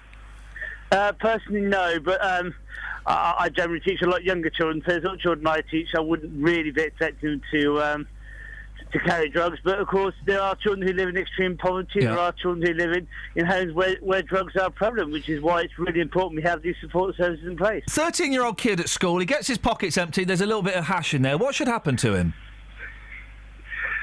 Well, it depends how much, a little bit really. I mean, really schools generally have a zero approach to drugs, but it's a difficult one. You've got to look at the context, look at the child. Probably a bit of a ticking off, a bit of counselling, talk to them about the problems. This is why we have youth workers in secondary schools these days too, rather than just using a hammer to crack a nut. You want to approach the topic sensitively and make sure that it's not part of a bigger problem. Yeah. Dave, I appreciate your thoughts this morning. Thank you very much indeed. Dave Mingay, teacher in Luton. I mean, listen, guys, I am not saying that this is cool, man. Of course I'm not saying it's cool, but an 8-year-old, yeah, OK. I think, I have not got the story in front of me. I think it's one 8-year-old. And the crack and heroin, it's only a couple of instances. I'm not in any way justifying it, but it's not the epidemic that perhaps the top line of this story might have you believe. And kids aged 14, 15, 16, well, they had weed at my school, and does it? I mean, it's not great. I'm not condoning it. I'm not giving it a thumbs up, but I'm not surprised by it, to be honest. And I don't know. I don't know if it's a huge increase on what it was. Kids have always and will always experiment with drugs. I suspect at some point in my life, my boys, I hate to think about it, they're going to take drugs in one form or another, because we're all immortal when we're teenagers. We all like to experiment. I hope if they do it, they do it safely and they feel they can come and talk to me about it. That's sensible, isn't it? 08459 455 555. Matt, you got some texts? Yeah, Nick in Hitchin says, I've listened to that squirrel clip more than a dozen times and I still can't make out what the guy is saying. Any chance you can translate, please? Yes. Is it okay for a little squirrel to die? I mean, I can understand what he's saying. Is it okay for a little squirrel to die? Is it okay for a little squirrel to die? Is it okay for a little squirrel to die? Is it okay for a little squirrel to die? So there you go, Nick in Hitchin. If you've got an opinion on that, please give us a call. Is it okay for a little squirrel to die? Is it okay for a little squirrel to die? All together. 1, 2, 3. Is it okay for a little squirrel to die? And again? Is it okay for a little squirrel to die? And again? Is it okay for a little squirrel to die? You got it? Yeah. Okay. Also talking about this lollipop man that's been suspended for holding up a 999 vehicle, as I'm going to call it now. I don't know why I'm laughing to myself. Literally just you, mate. Right, Rob says, let's get all parents to drive their kids to school, then we won't need crossing patrols. Thank you very much for that. Oh, something's just come through now. I haven't read this beforehand, so it's anonymous, but it says, I agree with you about the lollipop people. The one we have where I live helps children cross the road at a set of traffic lights. What's the point of lollipop people? Well, they do a vital service, really, don't they? No, they don't. They do. No, they help kids cross the road. Otherwise, they get knocked down by cars. No, they don't, Matt. That's the kind of terrorising that we shouldn't be doing. No, of course they don't get knocked down by cars. Yeah, occasionally they do, but they get knocked down anywhere. If kids are old enough to walk to school on their own, they're old enough to cross the road. If kids aren't old enough to walk to school on their own, their parents should help them cross the road. So, ladies and gentlemen, thank you. No, I think the point of this is when you have parked cars that are parking near school premises that shouldn't be parking. Well, they shouldn't be parking. And then kids are, coming out of the cars. They might, and the driver might not see the kid. If you've got a school crossing patrol person they might not see the school crossing patrol person there. Anyway. Thank you. Hi, Ian. I love the show this week because Matt, he's in the show, and we love Matt. Thanks, Matt's mum. Travel news for beds, cards and bugs. BBC Three Counties Radio. On the M25, it's busy anti-clockwise between junction 17 for Maple Cross and 16 for the M40.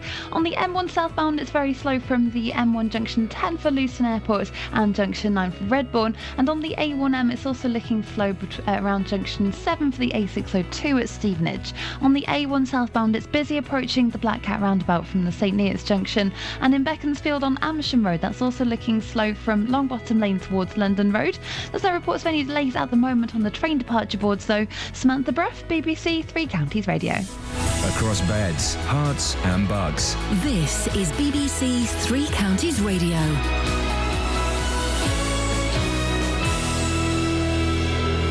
It's 7:30. I'm Simon Oxley. An investigation is underway after a lollipop man stopped a fire engine on its way to a 999 call in Luton. David Cameron will attend an emergency meeting of EU leaders in Brussels today to discuss the growing migrant crisis in the Mediterranean. Tributes have been paid to a Milton Keynes teenager who has died in hospital the day after her 18th birthday. Justine Connolly was in collision with a car on Friday afternoon. And Thameslink trains are running normally this morning after major disruption last night after person was hit by a train in North London. Three Counties Sports. BBC Three Counties Radio.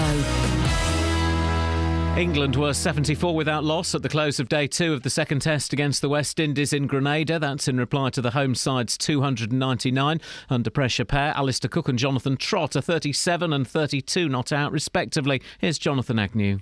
Cook and Trott safely negotiated their way through 26 overs to set up the opportunity of making serious confidence-boosting scores. Cook was particularly strong on the back foot, while Trott was happy simply to spend time in the middle, and his fluency improved with every passing over. The West Indies total already looks vulnerable, and England are well placed to build a potentially match-winning lead. But the West Indies really should have been dismissed earlier.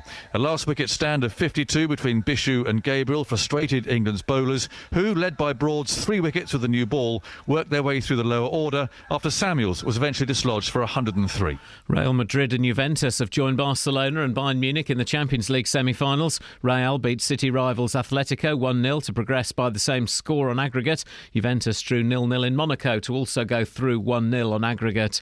Three-time London Marathon winner Paula Radcliffe says she will enter this year's race, her final marathon this weekend, unfit but healthy. The 41-year-old from Bedford, who set a world record time in London in 2003, has been struggling with an Achilles injury. Spent probably about 6 weeks getting that calmed down, and a lot of that I couldn't run, and I was really starting to panic about whether I'd be able to be here. So the last 3 weeks it's turned a corner and I've been able to run almost every day. So I'm just grateful to be in one piece, not fit, but ready to just go out and enjoy it, I hope. And in ice hockey, Great Britain coach Pete Russell is the new head coach of Milton Keynes Lightning. He will combine his role with the national team with the day-to-day running of the MK team. Long-serving Nick Poole has taken on the role of general manager. BBC Three Counties News and Sport. The next full bulletin is at 8.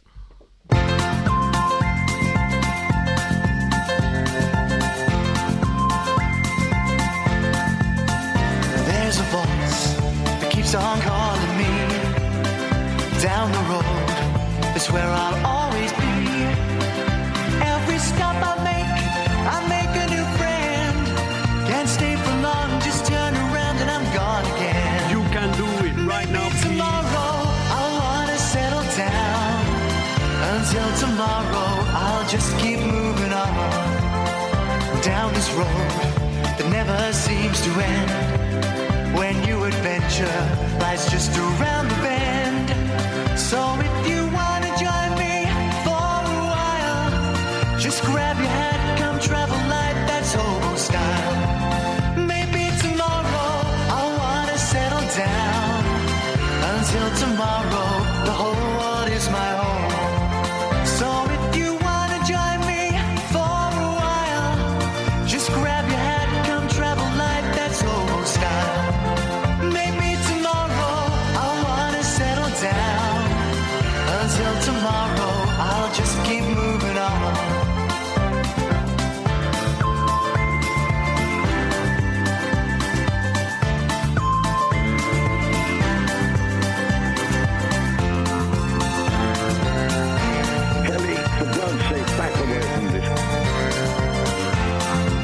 Maybe tomorrow I wanna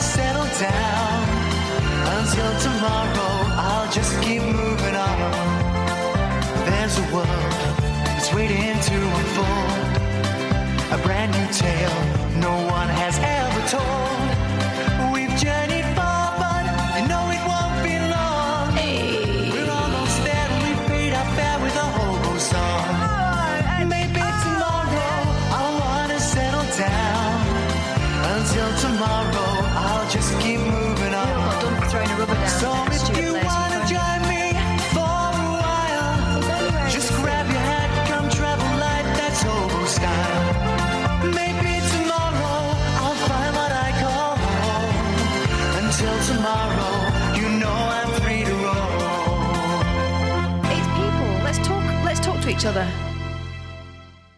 Morning, guys, and a special morning to Phil, who's at Luton Airport, because he's on the phone. Good morning, Phil. Morning. Morning, Phil. You all right? Yeah. What you got for us, boss? Yeah, regards to the Lollipop Man and the fireman... Lollipop Man, he stops a fire engine. The firemen have to get out of the fire engine and to move the kids out of the way. Yeah, if it was such a dire emergency, why didn't they just carry on going straight after you get the kids cross and report him later? Surely getting out and moving the kids delays it even further. Well, this is the thing, Phil. We've only got one side of the story. We're going to speak to someone who witnessed it a bit later on. But I would imagine that the kids were in the road. Otherwise, why would they have got out? The guy, how I imagine the story, the Lollipop Man was stood in the middle of the road and wouldn't get out of the way. So what? They're supposed to plough through him?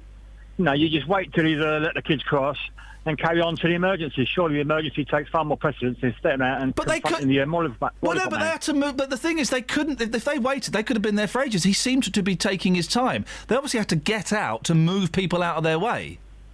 They weren't getting out to say, "Hey, man, what's going on? Why did you stop us back then?" They wanted to get to the emergency.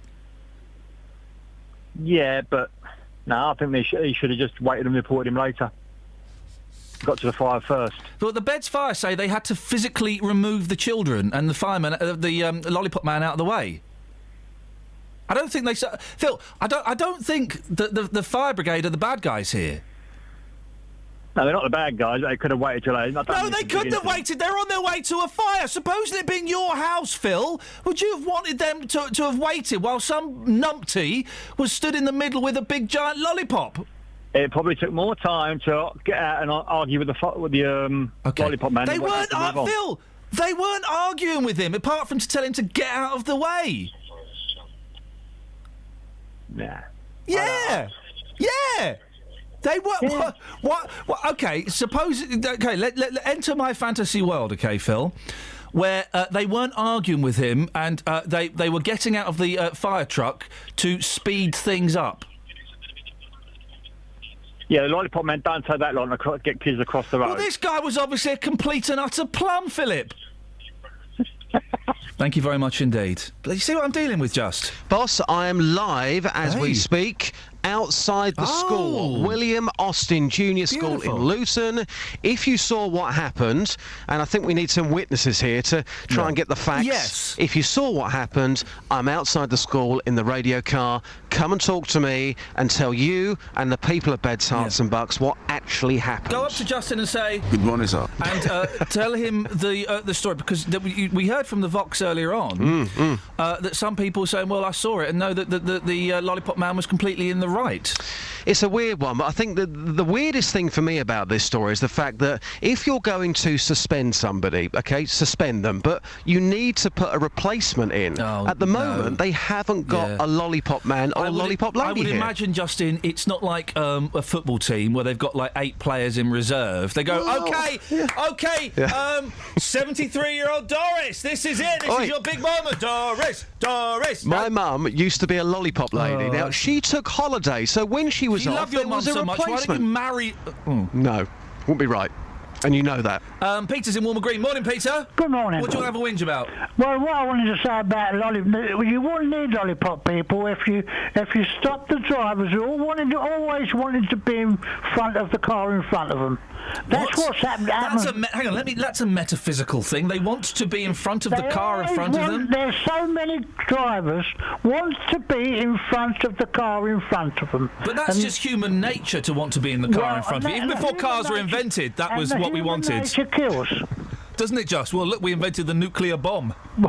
Wow, it did save lives. The nuclear bomb? Yeah. It did save lives. Peter, it didn't, because the Japanese were about to surrender anyway. Let's not get into debate about dropping nonsense. I was in that period. That's nonsense. No, they were about to surrender. They were desperately trying to... No, Peter. Bomb and they didn't surrender. No, so what the are you Japanese... talking about? Peter, the Japanese were desperately trying to get in touch with Britain and America to surrender, and Britain and America were... Peter, Britain and America were ignoring it because they wanted to test out the A-bomb. All their civilians to fight to the last person. No, they were trying to surrender. No. They were trying to negotiate a surrender. No, we're arguing about the Hiroshima. I was alive at that time. Yeah, I know, and maybe your judgment is slightly clouded by prejudice. No, not at all. They told all their civilians to fight to the last person. Hey, they found a fella the other week, didn't they, who was still fighting? Oh, well... Good for him, I say. 40-odd years being in the jungle, one guy. Yeah, well, there you go. So, and they wouldn't stop. Peter, I still can't quite remember how we went from lollipop men to nuclear bombs, but I appreciate your contribution. Thank you, Peter. Chill out, Peter. Justin, say hello to your girlfriend. Oh, is this Kiri? Is it? Oh, it's Katia. Oh, good morning, sir. My second lady of 3CR. How are you, Katia? I'm fine. I've got an excellent suggestion for the show. Okay. Maybe. But I don't know if it's that good, because the phone operator, I don't think he could make out what I was saying. But, you know this, good morning, sir. Good morning, sir. That's it. Well, Iain yesterday said he was going to think, probably during the day, about a feature for it. Now, you started off by saying, I've got an idea, but I don't think it's going to work. So that's not a good start. What's the idea? I didn't say... did I say that? Kind of, yes. I can't remember saying that. So what's the idea? Okay, well, every morning, Iain, he comes in... He's quite grumpy, isn't he? Well, sometimes, yes. Yeah. Daylight come and I want to go home. Okay, so he's got those little stories. That it's nothing special. It's everyday stuff. Yeah. I think that he should tell his story. Daylight come and I want to go home. And then people... Guys or girls... Guys? And John McCorrick. Maybe him as well. They've got to ring in and find the positive side. You can smell memories. Yeah. And then if they... Do you want to feel my arms? Do you want to feel my arms? I don't know him. Okay, so... Where's me Woody? If it's a good positive Alf, side... weed us some pet. Stop it, I can't get to the end of it. I'm not gay. As you know, I deal in fact and not fiction. Okay. Why would a boy play with a girl's toy? Can you see where I'm going with this? Hello? Why would a boy play with a girl's toy? So when it's good, then he pressed the button and it says, good morning, sir. Right? Because it made his... Hello? What do you think? It's a great hole. Justin. It's a great hole. Where are you? Justin. Cannot... Come on. I oiled up and I got naked. Oh, yes. Do you mind if I touch it? I don't know. No, that's fine. Oh. That, my friends, is the sound of a peacock. No, Come here, give me a big cuddle. Well, now that's a good feature, isn't it? I don't do a programme about Adolf Hitler. Oh, God. Oh, my God. Come on, Justin. No matter how excited I try to sound, my voice always sounds boring. That's just my voice. Now say something now. No. I love Touch me, touch me. I want to feel your body. Ooh, touch me. How many clips of you has he got? I think he's got a fetishism of you. This is why school is wrong. Yeah, I agree. Thanks for calling, Katia. Not a clue what she was banging on about, just. Oh dear. You got to stop playing with Robo J-Dog, all right? You got to stop doing that. We haven't got time for... Oh, no, we can squeeze it in. Go on. So you took St George's to the streets, didn't you? Yeah, you've been grumpy this morning, saying, oh, St George's Day, I don't care about St George's Day. Yeah. Madam, people love St George's Day, don't they? That's a yes. Thank you very much indeed. So I've been on the streets this morning asking people Are they bothered about St George's Day? One of the strangest answers, again, I think we've ever had on the streets from a guy talking about haggis. Here's what people had to say. David, do you care about St George's Day, sir? Of course I do. I'm English, born and bred. Yes. Good for you. And it's more important than St Andrew's Day or St David's Day. Thank you very much. Well, here's Jim. Jim, it's St George's Day today. You know all about it. A celebration down your pub this evening. What do you love about St George's Day? Well, it's a good British thing. We are British, and it's proud to be British. It's about being English, though, not British. English. I mean, do you think most people that you know care about St George's Day? Some people I know do. Some people I know who don't. Yeah. So it'd be nice to have a celebration. I mean, St Patrick's Day is a big celebration. Yep. But St George's Day is never celebrated the way it should be. Okay, interesting stuff. Thanks for your time. Thank you. Now, Thomas, you're Irish. You love St Patrick's Day, but also today you're going to be celebrating St George's Day. Yes, and I've got a lot of friends up in Scotland, and I'll be having a bit of haggis today. You can't have haggis on St George's Day. I can. Yeah. I mean, why do you like St George's Day so much? And what would you say to anybody who says, you know what, today I don't care? Could not care less. Well, I think it's up to the individual themselves. I like St Patrick's Day. That is the day I celebrate. But St George's Day is for other people, but I like to celebrate it as well. Thank you very much. You're welcome. I love a bit of haggis. Yeah, not on St George's Day. No one knows what it's for. Oh, it's about being British. No, it's not. Incorrect answer. Go to the back of the queue. Yeah, exactly. No one knows what it's for. You don't know what it's for. Well, listen, it's about, for me personally, and this is just my personal point of view. Well done. Okay. For me, it's about celebrating being English. I was born in this country. I live in this country. I love this country. Later on today, I'll be doing things my way. So playing a few English albums, and also this evening. What do you mean English Celebrating albums? English music. Oh, for goodness because it's one of my hobbies. And this evening I'll be having an English dish. Well, what's that going to be? Chips? It's probably going to be fish and chips. Oh, flipping it. Justin, I love you, but you're a plum. Just remind people where you are again, and so if they want to come and talk to you about this lollipop man and the fire engine. Yes, I'm outside William Austin Junior School in Luton. It's one of our top stories this morning. If you saw what happened with the lollipop man when he stopped the fire engine, we're looking for you. I'm in our branded radio car. I'm outside the school. Come and tell us your story. You are just going to get loads of mums coming up to you, Justin, making a fuss of you. That's what's going to happen. Travel news for beds, cards and bugs. BBC Three Counties Radio. It's busy on the M1 southbound round junction 10 for Luton Airport and 9 for Redbourne, and it's also slow on the M25 anti-clockwise around junction 20 for Kings Langley to 16 for the M40. Looking at speed sensors in Hemel Hempstead, and the A41 is starting to look very slow southbound from the Hemel Hempstead turn-off towards the M25 at Kings Langley, and on the A1 southbound approaching the Black Cat roundabout, there are queues building up from the St Neots junction.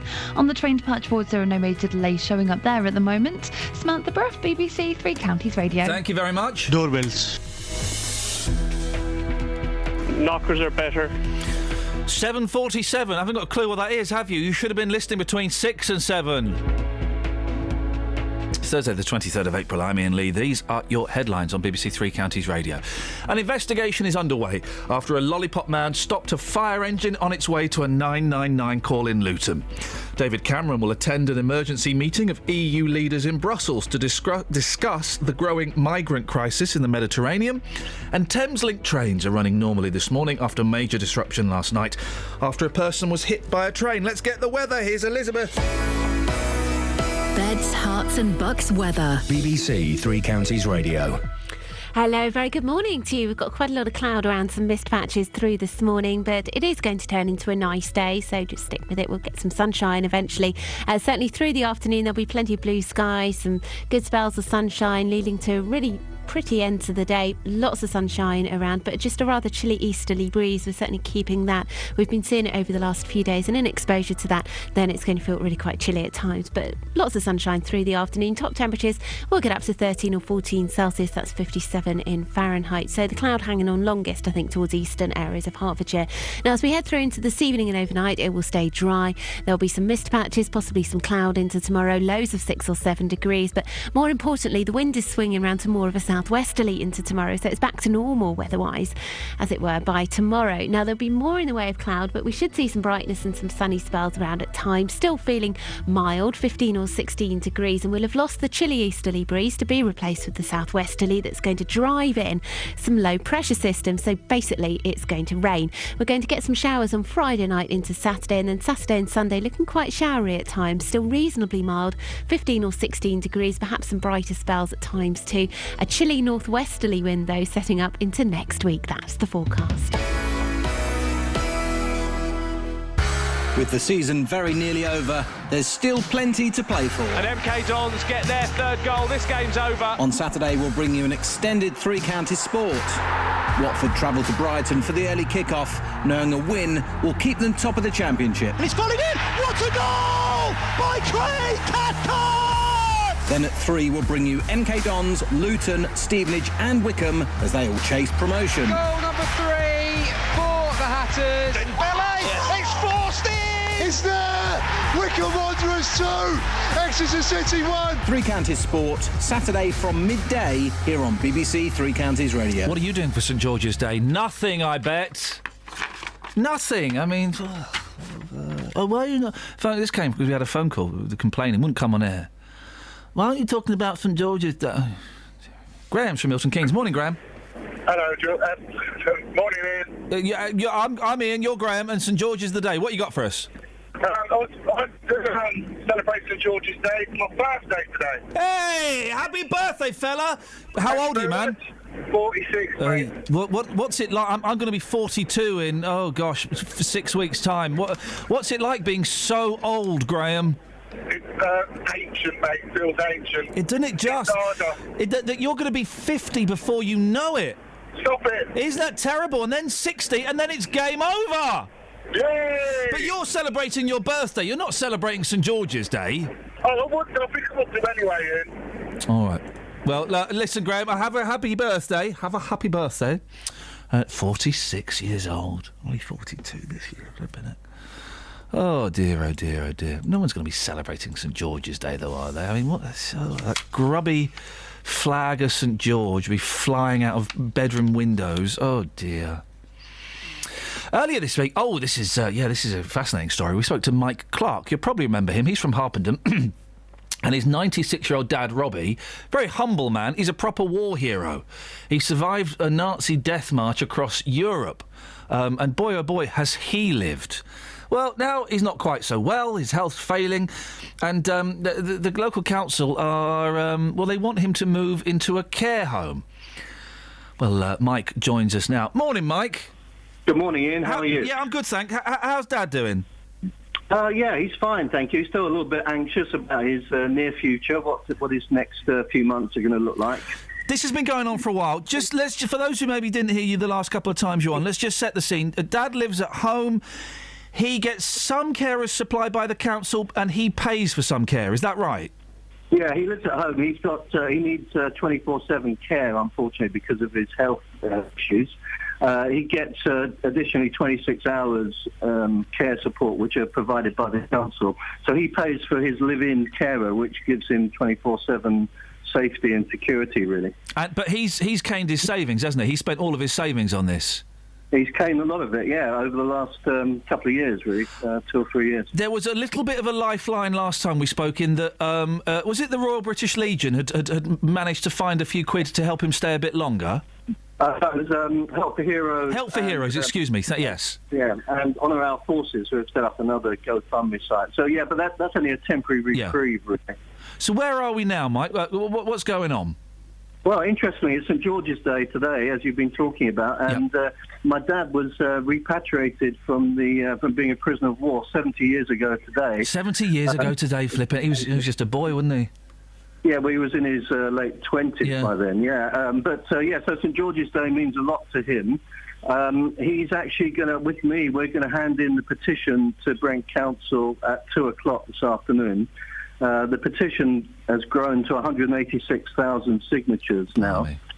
And at 2 o'clock, that's a significant time for him as well, because that was the time he was released by the Americans from this death march that he was on St George's Day, 1945. And now he's begging maybe too strong a word, but he's pleading to be allowed to stay in his house for the last, be honest, last few years of his life. Yeah, that's right. We just want an olive branch from the council, really, just some support. They haven't really properly assessed his needs at home. They keep using residential care as their preferred option. And he just simply wants to stay at home and live out the rest of his life at home, which I think he deserves, really. What do you think, Mike? Realistically, do you think that they're going to change? Because, there are people in not identical but similar situations, and cuts have been made, and home care is expensive. Do you really think they're going to listen? No, they haven't listened for 2 years. So, interestingly, today we wanted to deliver the petition to the chief exec of Brent Council, but she, funnily enough, is not available this afternoon. So, no, I don't think they will listen. Oh, not that I could tell you what to do, Mike, but I would suggest you and Dad and whoever comes along with you just sits in reception and says, yeah, we'll wait. We'll wait, and wait as long as you need to. That's what I would do, Mike. I couldn't possibly suggest that you do such a thing. No, I didn't hear that. Good lad. Mike, listen, maybe we'll speak to you in a few days just to find out how things are moving on, and I wish you the best of luck. Yeah, thanks for your interest, BBC Three Counties too. It's been really good. No, listen, it's literally our pleasure, and there are very few people that I think you can classify as heroes, and I know he doesn't like to admit it, but your dad is one of them, Mike. So we wish you the best of luck. Yeah, I told him about all your support, so thank you very much. Brilliant. Well, you're a good son, Mike. You're doing him very proud. Thank you very much indeed. Yes, if I have done that before, where I've that person's not available. I'm afraid they're in a meeting. I'll wait. Sorry, I'll sit here and wait. I've brought a book and a flask. I've done that. Marlene is in Dunstable. Good morning, Marlene. Morning, Ian. Happy St George's Day. What can I do for you? It's my birthday today too. Flipping heck. You sound a little bit older than even the last fella's dad. 96. Sorry? No, not quite that old. Not quite. Your birthday. Happy birthday, Marlene. What are you doing to celebrate? Are you going to go down the Derby and Joan, get absolutely legless and pull a pensioner? I'm going to Newport Pagnell to see some friends today. The home of dreams. Yes. But you're not really bothered about St George's Day, though, are you? Oh, no, well, as it's my birthday, you always remember the date, and people say, "When's your birthday?" I go, "St George's Day." When's that? Hey, listen, you are. I don't want to know your age, Marlene, but you are of an age. Have you seen the front page of the Sun?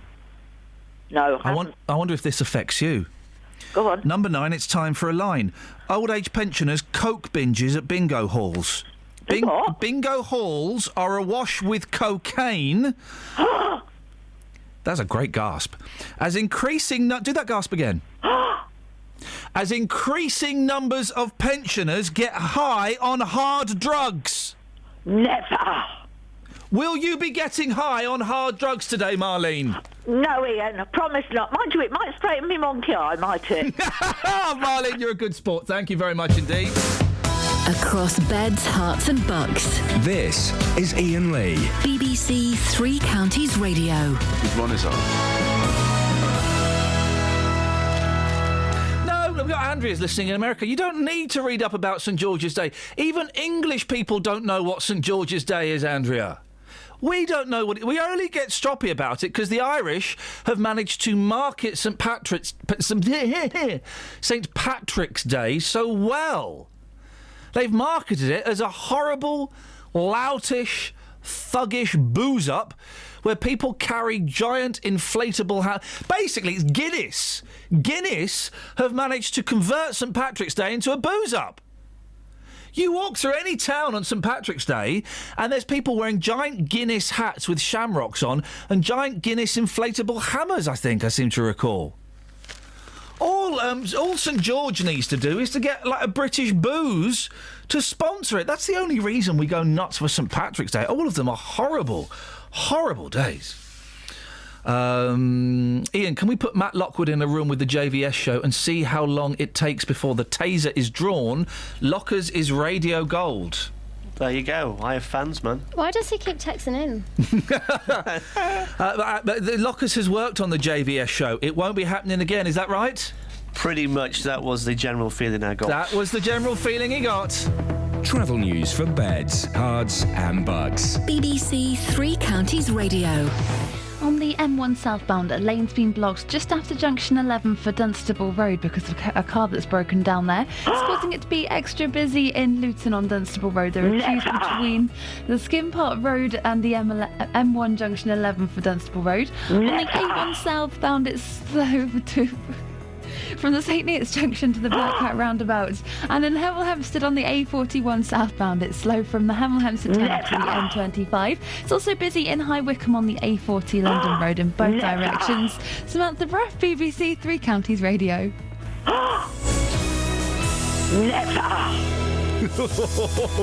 Oh, I need to clear out all of these hotkeys. I mean, dearie me, what fun, Tasty. Isn't it just? I said my Liverpool kit's just moving by itself. Okay, thank you, bye-bye. Local and vocal across Beds, Herts and Bucks. This is BBC Three Counties Radio.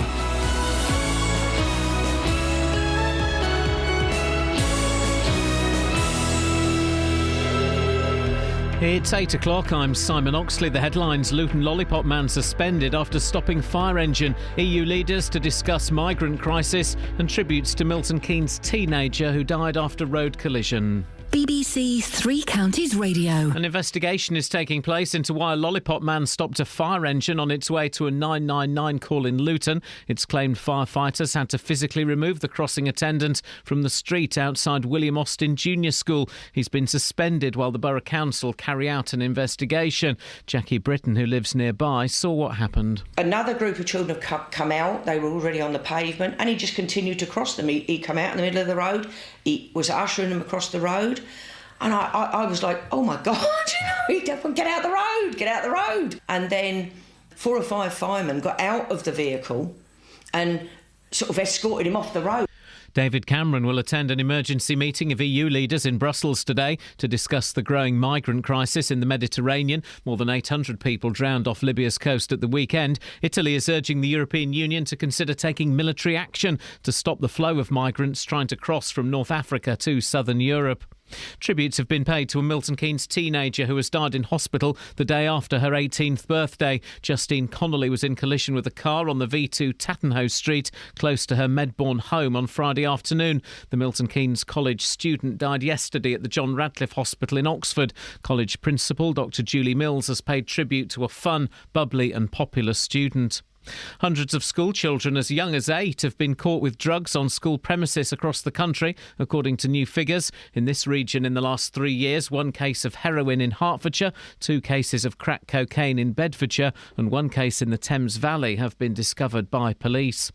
The former Prime Minister Gordon Brown is poised to enter the general election campaign later, accusing David Cameron of whipping up English nationalism. He's expected to speak in Scotland, where Labour are facing big losses to the Scottish nationalists, a prospect the Tories warn could leave the SNP able to blackmail a future Labour government. More from Paul Rowley. Labour are talking about the health service, which is seen as their strongest card. The Conservatives are focusing on the economy. The Liberal Democrats say they'll guarantee a bonus of up to £250 for all carers who are looking after the elderly if they're part of the next government. Nigel Farage of UKIP is marking St George's Day by having a drink in a pub.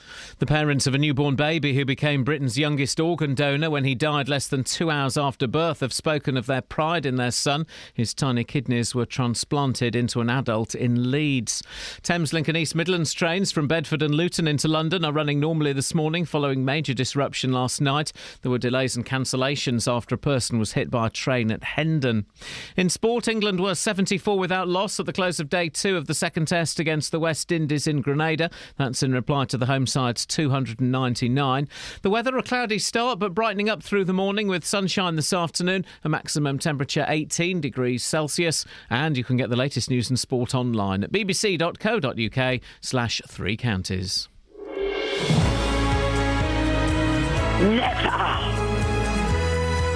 Morning! Man, if you've just tuned in, seriously, between 6 and 7, that's where the action is. We had great fun.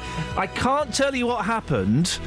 I can give you this clue, though. Doorbells. Knockers are better.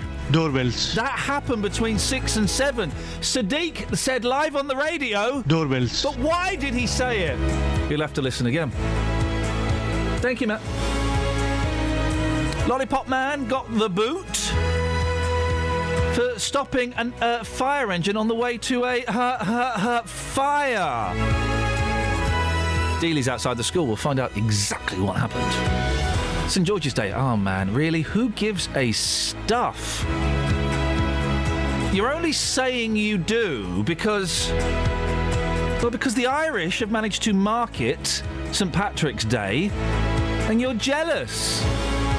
It's all politically correct, that's why we can't do it. I think it's just gone politically correct. No, it's because no one's bothered. Across beds, hearts and bucks. This is BBC Three Counties Radio. I think it's just gone politically correct. No one's bothered by it. We've had such a lack. The only people that have called in to say they celebrate St George's Day because their birthday's on St George's Day. That's it. That's the chair. No one actually cares about it. Some of you might think you do, but if you analyse it, you don't really. We got any texters? Kelly Betts? Hey, who's doing? I've got to say, Catherine's off this week. For lazy reasons, and Kelly Betts has filled in Kath's slot, and it's a really beautiful thing to see. Thank you. Really, I love the way... She's got a good slot. And you fill it just so beautifully. Thank you. And Matt is filling your slot. It's a little bit haphazard. It's a bit messy when he fills your slot. Yeah. Yeah? Stuff everywhere. Isn't it just? Now, Kelly. Yes. Texters. No. I've got loads of texts. That you've greened them all to indicate that you've read them all. No, green means they're good to go. Flipping heck. Green what kind are of good to system go. is this? Red means they've been used. Don't use them again. Okay, well let's have some, and then maybe we could set up Justin. Yeah, Phil, right. I would have more sympathy for my local lollipop lady if she didn't think my Ford Fiesta has the brakes of a Ferrari and just jump out in front of traffic expecting you to stop in an unreasonable distance. I think the glaring at motorists comes free of charge, though. That's from Phil. All right, this calls for this lollipop man to be sacked. He's being suspended at the moment, from Tony. The lollipop man did not know where the fire service was going. Well, if they were going towards it, the story. Let me set the story up, right? Okay, the blue lights are flashing. It's a fire engine. They're going to an emergency. A lollipop man outside a school. He just stands in the middle of the road, getting kids to cross the school. If a fire engine is going towards you, you know where it's going. It's going behind you. And also before this, the fire service was saying they were having difficulty actually getting through the road because cars were parked where they shouldn't have been parked, and there was an ice cream van in the way as well. Well, so. It happened outside William Austin Junior School.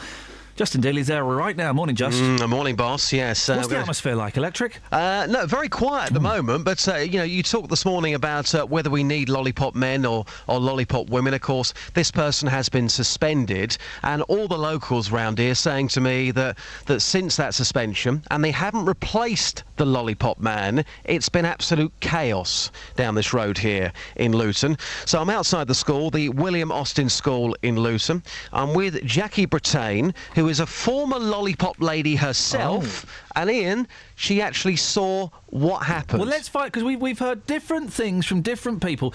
Let's find out. Well, how far away was she from it? Well, not very far. What happened? Not very far at all, because Jackie, you live down this road, so you were looking out of your window. Yeah. You were watching everything. We're trying to get the facts here. Tell us what you saw that day as an eyewitness. As an eyewitness, well, I heard the sirens first of all, and I was upstairs in my bedroom, so I looked out the window, coming down down St Ethelbert Avenue, towards the crossing outside William Austin School. The lollipop man was there. The fire engine came down with its sirens going. He was already in the middle of the road crossing the children. So it slowed down, come to a halt. He went back onto the pavement again. Another group of children had gathered outside the school gates ready to cross, but instead of making them stay where they were, the lollipop man went back out into the middle of the road and started crossing another lot of children over.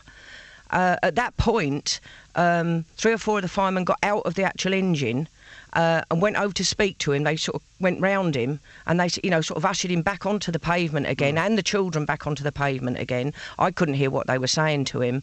And then the fire engine started to move down the road. I mean, I didn't even know where the fire was, but it turned out to be 3 doors away from where the lollipop man was. So let's get this absolutely clear for our listeners this morning. So the fire engine came down the road. Yes. He was in the middle of the road. Yes. He went back to the pavement and then went back to the middle of the road, despite there being a fire engine with all the lights on. Yes, they did. That's exactly what happened. And he still stood there. He still never moved. And then the fireman had to actually get out of the vehicle and go and speak to him and sort of usher him and, obviously I couldn't hear what they were saying, but they ushered him back onto the pavement again, and the children, because the engine had to get past. But it was awful, because I just sort of stood there and thought to myself, for God's sake, get out of the road. Wow. I mean, as a former lollipop lady yourself, this person has been suspended. Well, we're not trying to be nasty here, but you saw what happened. Have you got any sympathy? Well, I have to some extent, but not because really in his training that should have been part of his training. And I know he drives a car because we see him pull up in the mornings and park his car. So as a driver anyway, your common sense would tell you that. So I suppose I have very little sympathy, put it that way. I don't, be unkind. What would you have done in that situation? As somebody, of course, who's been a lollipop person yourself. Well, with my training that I had back in 1987, we come under Bedfordshire County Council then, and one of the first things the supervisor said to me was, when she was doing my training, if you hear sirens, stay where you are and wait. Don't even start going out in the road, because it's going to come down your road. If you can hear it, wait. And that's what I was told. You don't even start going out into the road. Gosh, boss, I think we've basically got to the fact that I don't think there's anything more we can ask. Just clarify one thing. It had its siren and its lights going. Yeah. Jackie, again, to back that up this morning, yes, it was. You did see the sirens. Yes, I did, because I heard them. Heard the sirens. Heard them, looked out my window and saw it coming down the road with its lights on and its sirens going. I mean, they weren't... Once it got sort of nearer to him, they switched the sirens off. I suppose they thought he was going to get out the way because they give him warning as they were coming down the road. I mean, the key thing for me, Ian, I think the key thing here is, obviously we can talk about the sirens, we can talk about the flashing lights, but from what Jackie saw looking out of her window, she lives opposite this school. This lollipop man went to the pavement and then went back to the middle of the road.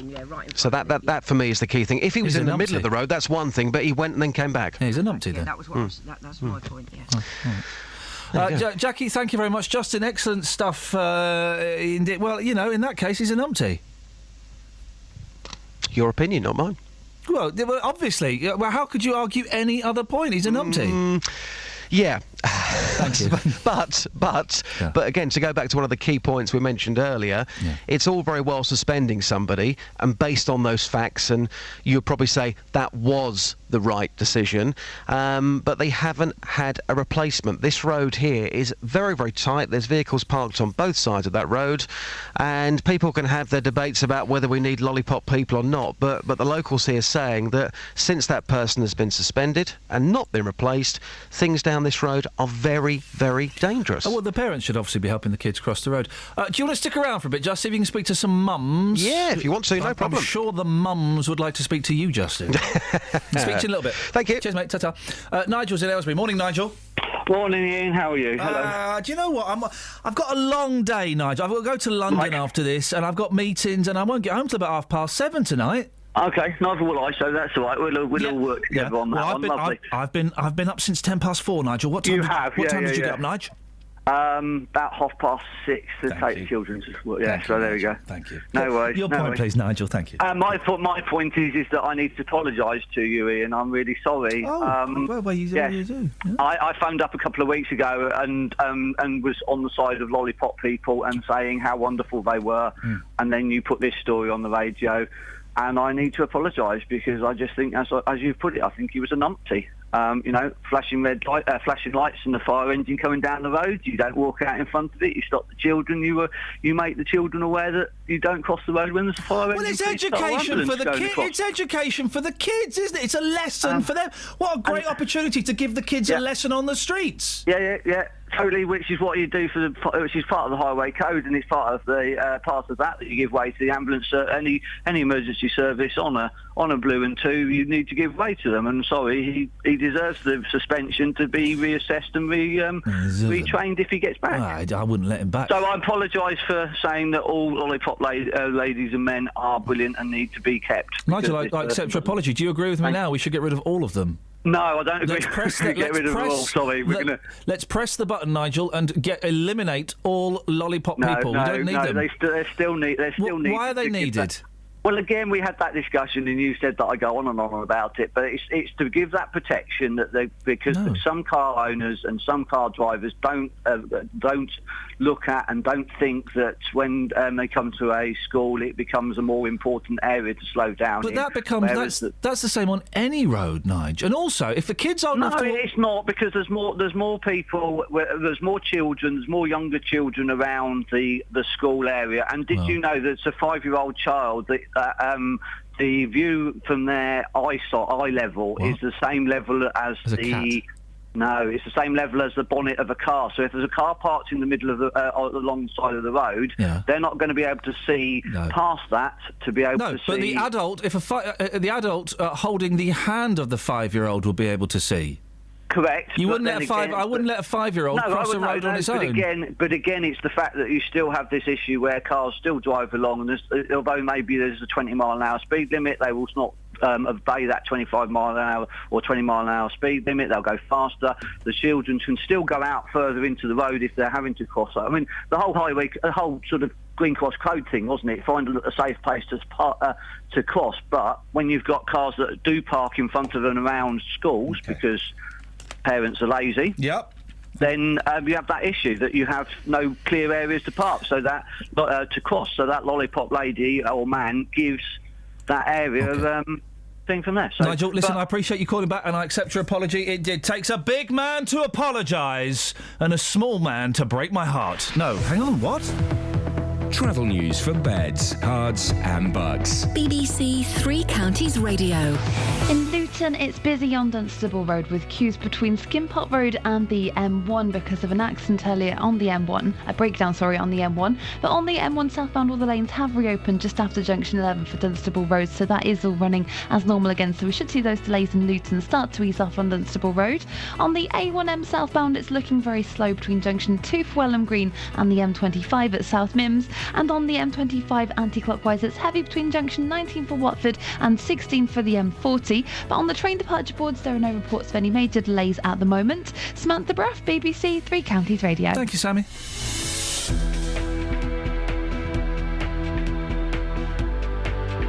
(8:16) Thursday, the 23rd of April. I'm Iain Lee. These are your headlines on BBC Three Counties Radio. An investigation is underway after a lollipop man stopped a fire engine on its way to a 999 call in Luton. David Cameron will attend an emergency meeting of EU leaders in Brussels to discuss the growing migrant crisis in the Mediterranean. And it's St George's Day, and UKIP are using the occasion to launch their policy of turning the day into a new bank holiday. BBC Three Counties Radio.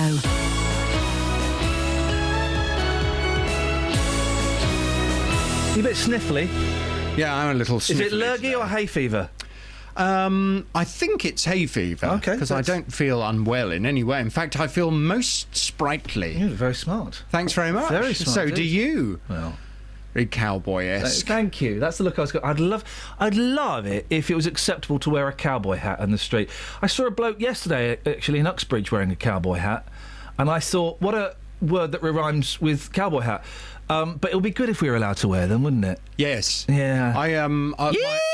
My friend Monica, she moved to Houston in Texas, and they all wear them down there. They do, yeah. It's perfectly normal. Oh, I love it. I wish cowboy hats and bowler hats both made a comeback in the Three Counties. Hat. Yeah. If you look at film of even the 60s, even the early 70s of London, it's all men in dark suits wearing bowler hats, striding to work. Lovely. It's great, isn't it? Well, now I've moved to the country. I have a flat cap. Oh, wonderful! I like a hat. You see, flat caps have come back, haven't they? Mm. You can wear a flat caps cap. Are very trendy. Yeah, yeah. English in the country. Yep. Lovely. Do you ever wear on St Patrick's Day those giant Guinness glasses on your head? Those big giant foam? No. No, I don't. Okay. I think they'd suit you. Do you? Might get you one. Or one very of those jester's hats with bells on the end. Oh, yes. A lot of fun hats. For which day do I wear the jester's hat? Just for, every day. If you're feeling a little bit down. Oh. It should brighten up your day. Maybe if you're feeling a bit down, then you could give me a text and I'll wear it to have this chat. Okay. Cheer you up. I would love that.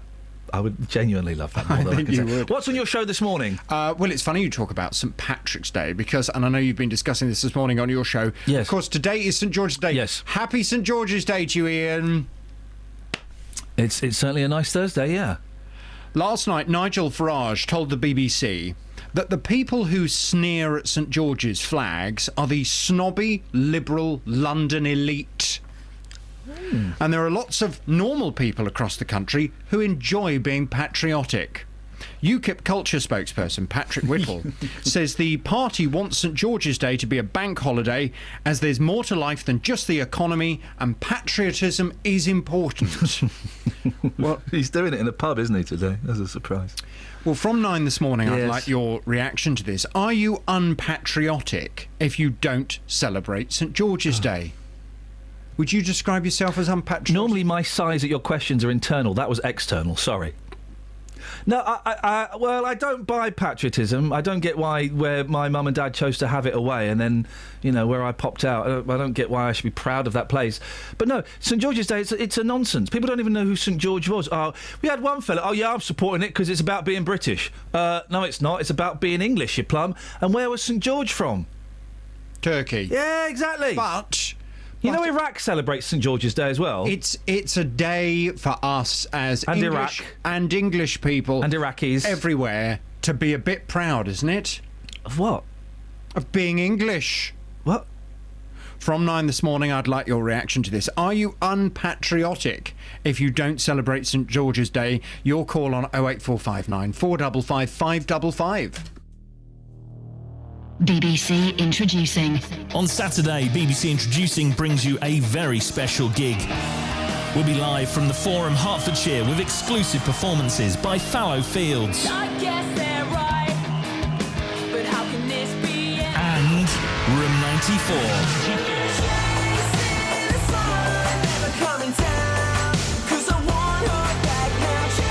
BBC Introducing live from the Forum, Hertfordshire. Saturday from 8 o'clock here on BBC Three Counties Radio. BBC Introducing. JVS is telling me that's his favourite trail at the moment. We've all got our favourites. That's JVS's favourite trail.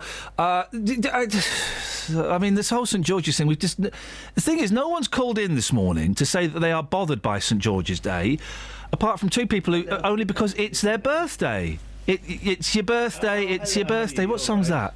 It's your birthday. It's your birthday, it's your birthday. What song is that? 525,600 minutes. Not that one, is it?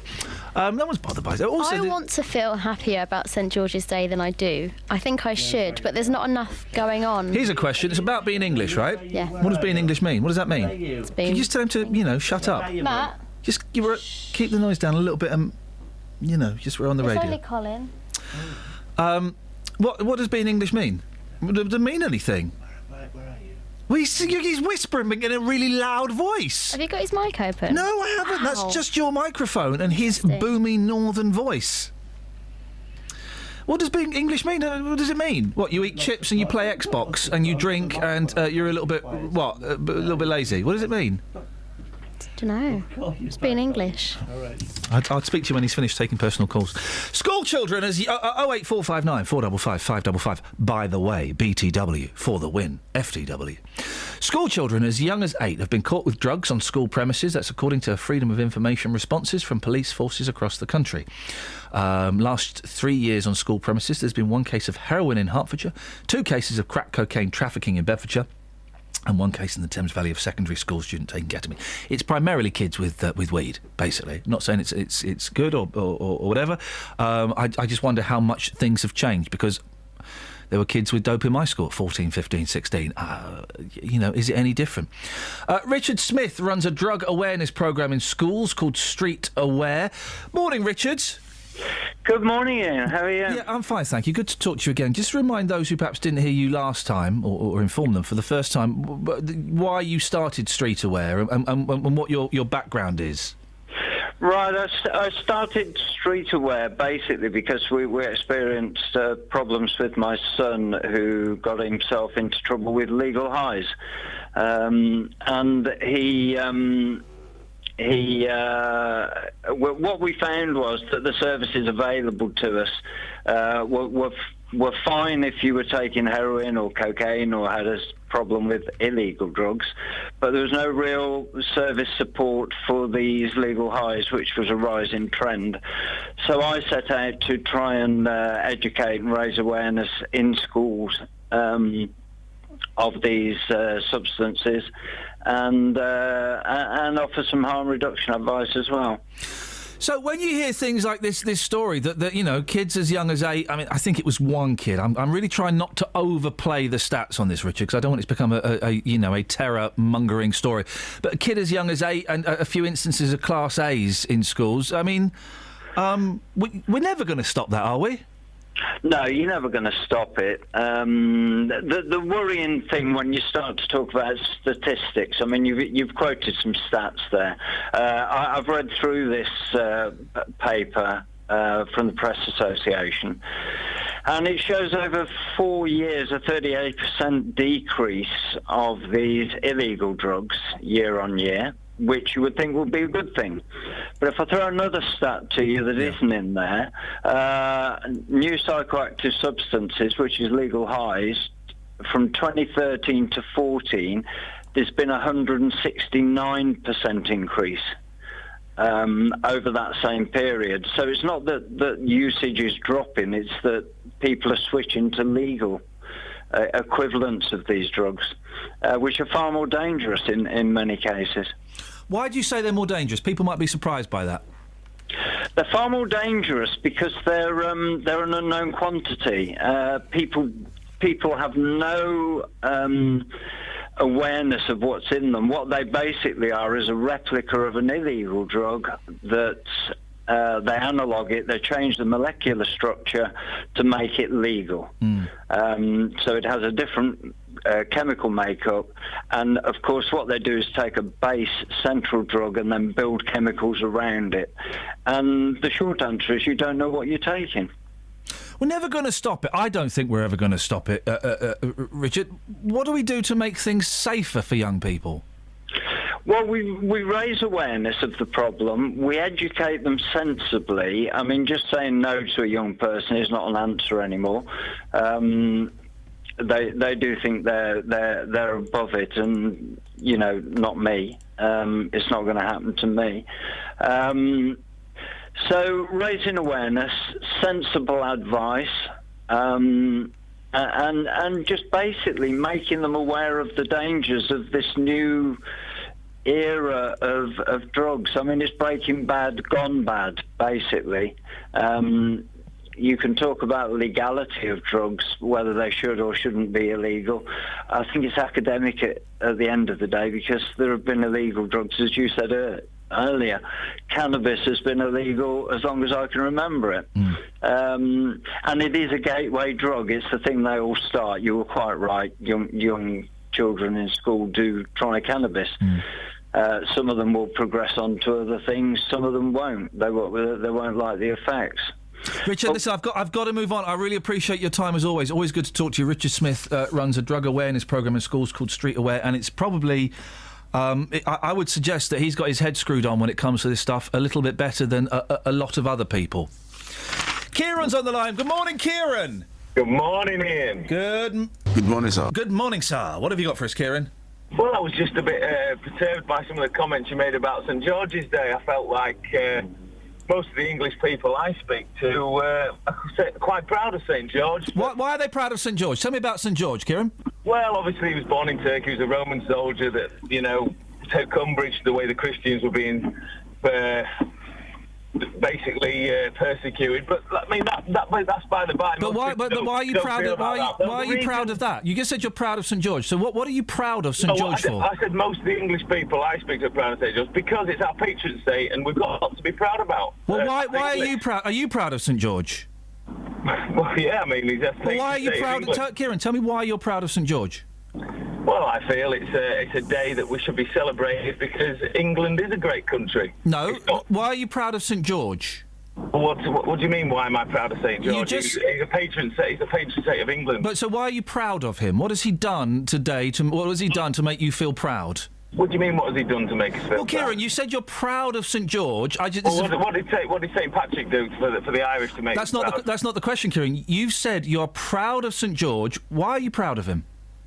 Well, I'm proud that he's been made our patron saint because he stood for something. That's why. Okay, and so he stood for something that means more than just Xbox and being lazy, like what you quoted English people do. Well, that's what they do, Kieran. Because let's be honest, is that the people you hang around with? Iain? Let's be honest, Kieran. Most people aren't that bothered about St George. It's a tiny minority. I mean, do you know what it is? Do you know what it is, Iain? Most people aren't bothered about St George because they don't have any sort of like brief on why they should be proud. And it's because people aren't as patriotic as they should. It's because we've been dumbed down to be patriotic. I'm an ex-soldier. I've served the country. I know lots and lots of people that do service in other ways. We should be proud of this country. And why should give me 3 reasons we should be proud of this country? Go on, Kieran.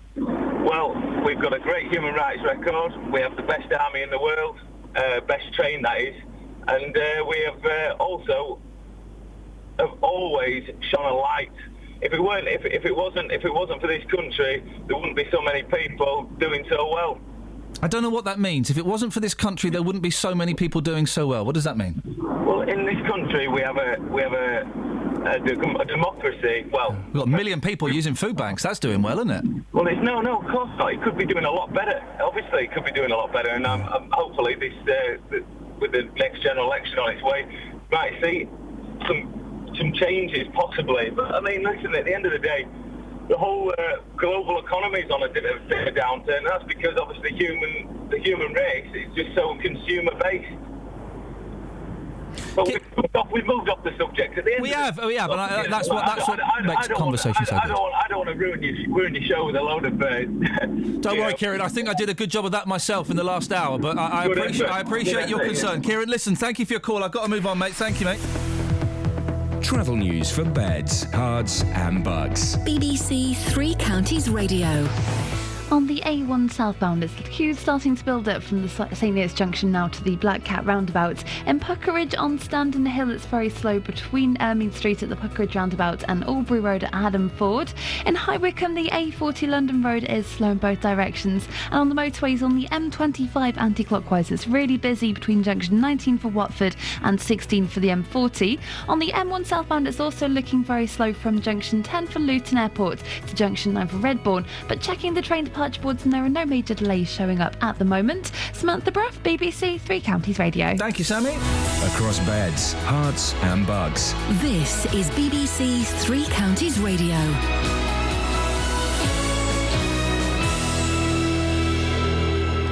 With the headlines, I'm Simon Oxley. An investigation is underway after a lollipop man stopped a fire engine on its way to a 999 call in Luton. David Cameron will attend an emergency meeting of EU leaders in Brussels today to discuss the growing migrant crisis in the Mediterranean. Tributes have been paid to a Milton Keynes teenager who has died in hospital the day after her 18th birthday. Justine Connolly was in collision with a car on Friday afternoon. And it's St George's Day, and UKIP are using the occasion to launch their policy of turning the day into a new bank holiday. Three Counties Sports. BBC Three Counties Radio. England were 74 without loss at the close of day 2 of the second test against the West Indies in Grenada. That's in reply to the home side's 299. Under pressure pair Alistair Cook and Jonathan Trott are 37 and 32 not out respectively. Former England captain Michael Vaughan believes today is the perfect opportunity to score heavily. I don't think you'll ever get a better chance to go and get 3 figures with all the pressure on, and then they can turn to the commentary box and to many that have written them off and give them whatever they want to give, and you make everyone shut up. Real Madrid and Juventus have joined Barcelona and Bayern Munich in the Champions League semi-finals. Real beat City rivals Atletico 1-0 to progress by the same score on aggregate. Juventus drew 0-0 in Monaco to also go through 1-0 on aggregate. Bedford athlete Paula Radcliffe says she wants to enjoy her final marathon in Sunday's London race, but it's only in recent weeks her fitness has been confirmed. I'm not going to get anywhere near a personal best. Even without the foot operations, I was never going to do that. But this year, it's not been about that. It's just, I guess, being greedy, just about being able to get the chance to come and take part in this brilliant race again, be in the middle of it and kind of run round that marathon with the mass race and yeah, enjoy it.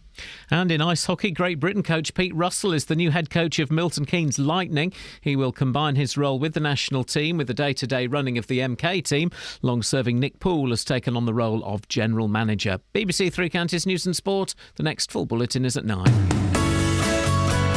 This is Iain Lee on BBC Three Counties Radio. Well, this morning we've doorbells talked about that. Missed that if you weren't listening to the first hour. That was Sadiq. We've talked about gay zebra crossings. We've talked about silly willies. We've talked about lollipop men and indeed women and St George. I mean, is anyone really bothered by... I didn't even know it was St George's Day until someone phoned up furious to complain that we weren't talking about St George's Day. Craig's in Aylesbury. Morning, Craig. Morning, Ian. How are you? A little bit windy, actually, Craig, so I apologise in advance. What have you got for us? That's fine. Ian, don't be so hard on people, mate. That guy phoned up about St George's Day. St George's Day's a good day. Ian, this country needs to celebrate. We have a spirit of people in this country that... it's like the Second World War, the First World War spirit, and it's a nucleus of people that have this feeling that this country is worth something.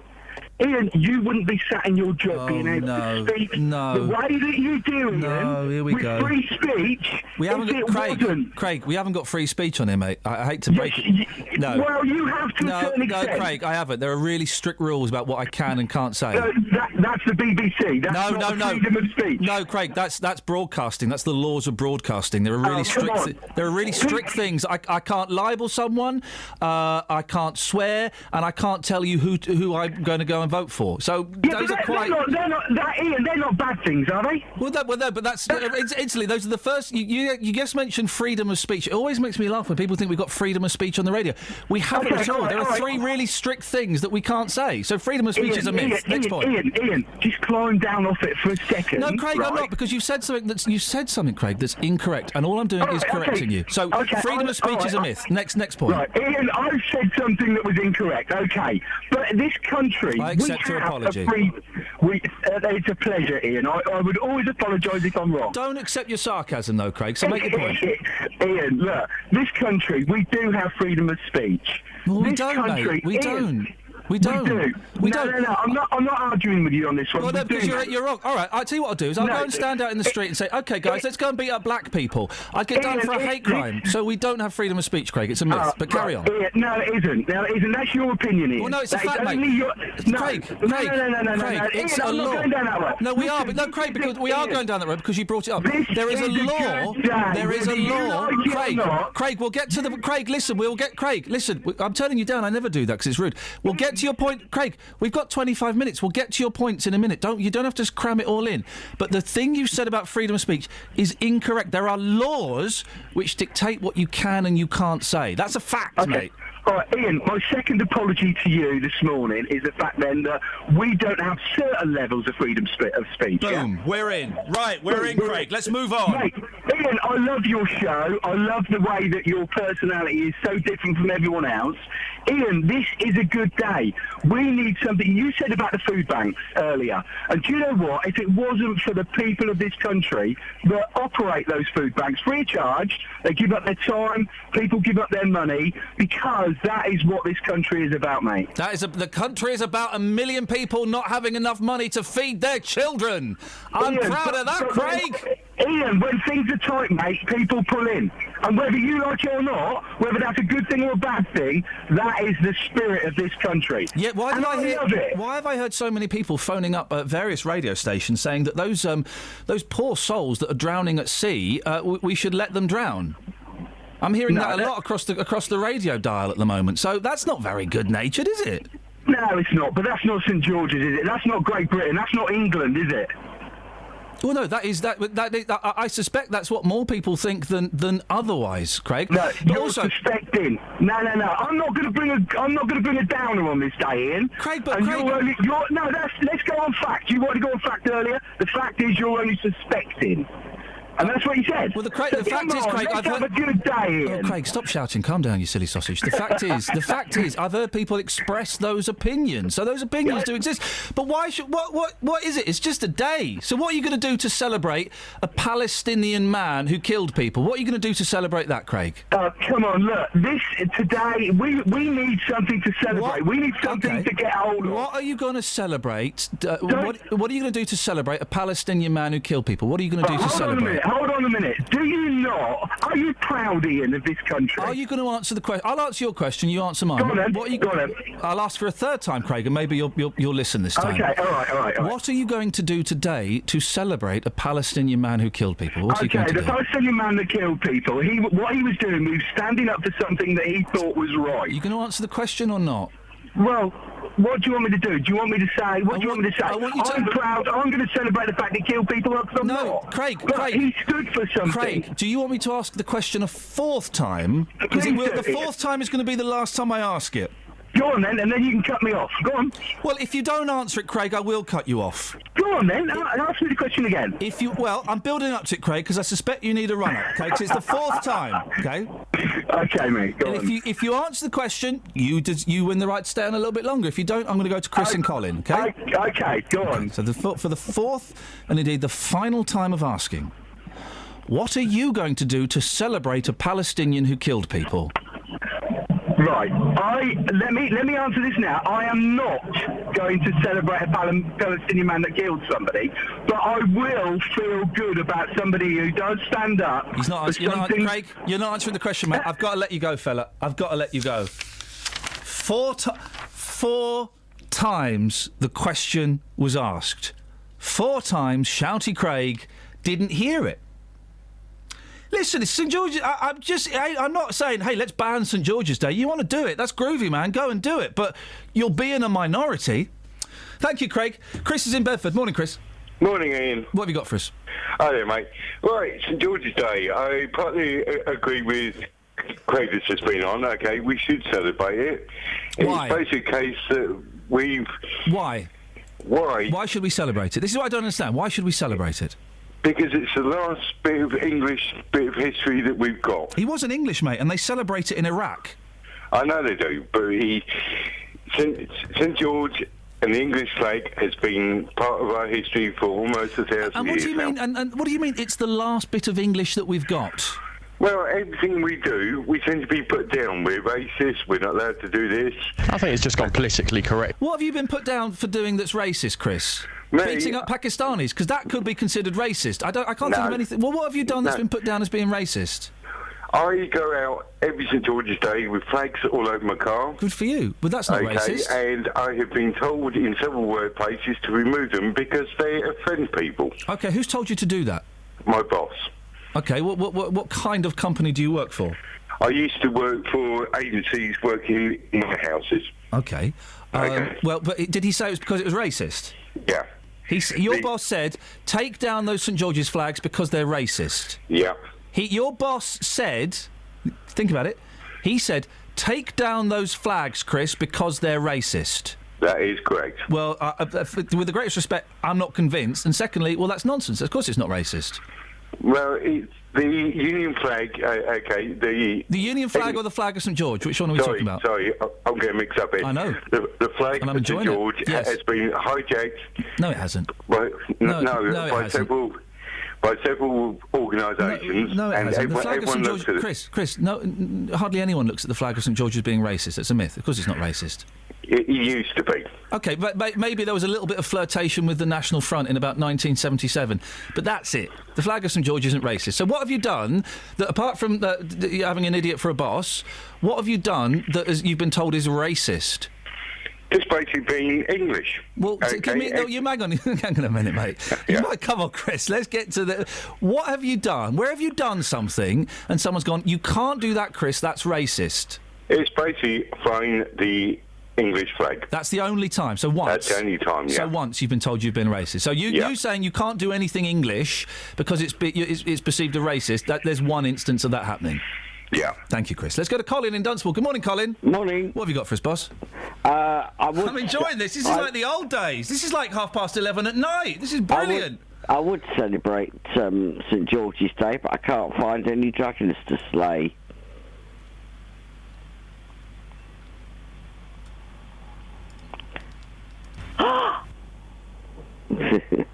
Never. Thanks for the call, Colin.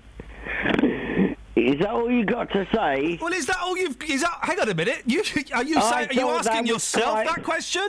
I thought that was quite funny. I'm sure you did, Colin. That last 15 minutes was fun. That was fun, wasn't it? If I did a late night phone-in, that's what it would sound like.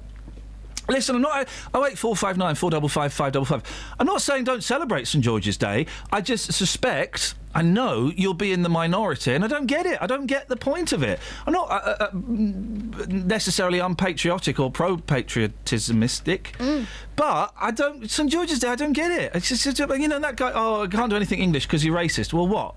Your boss said that flying the flag of St George was racist. I don't believe that actually happened. I'm British first, English second. And an idiot when? Where in the list does that... Where in the list does that fit? 08459 455 555. Travel news for beds, cards and bugs. BBC Three Counties Radio.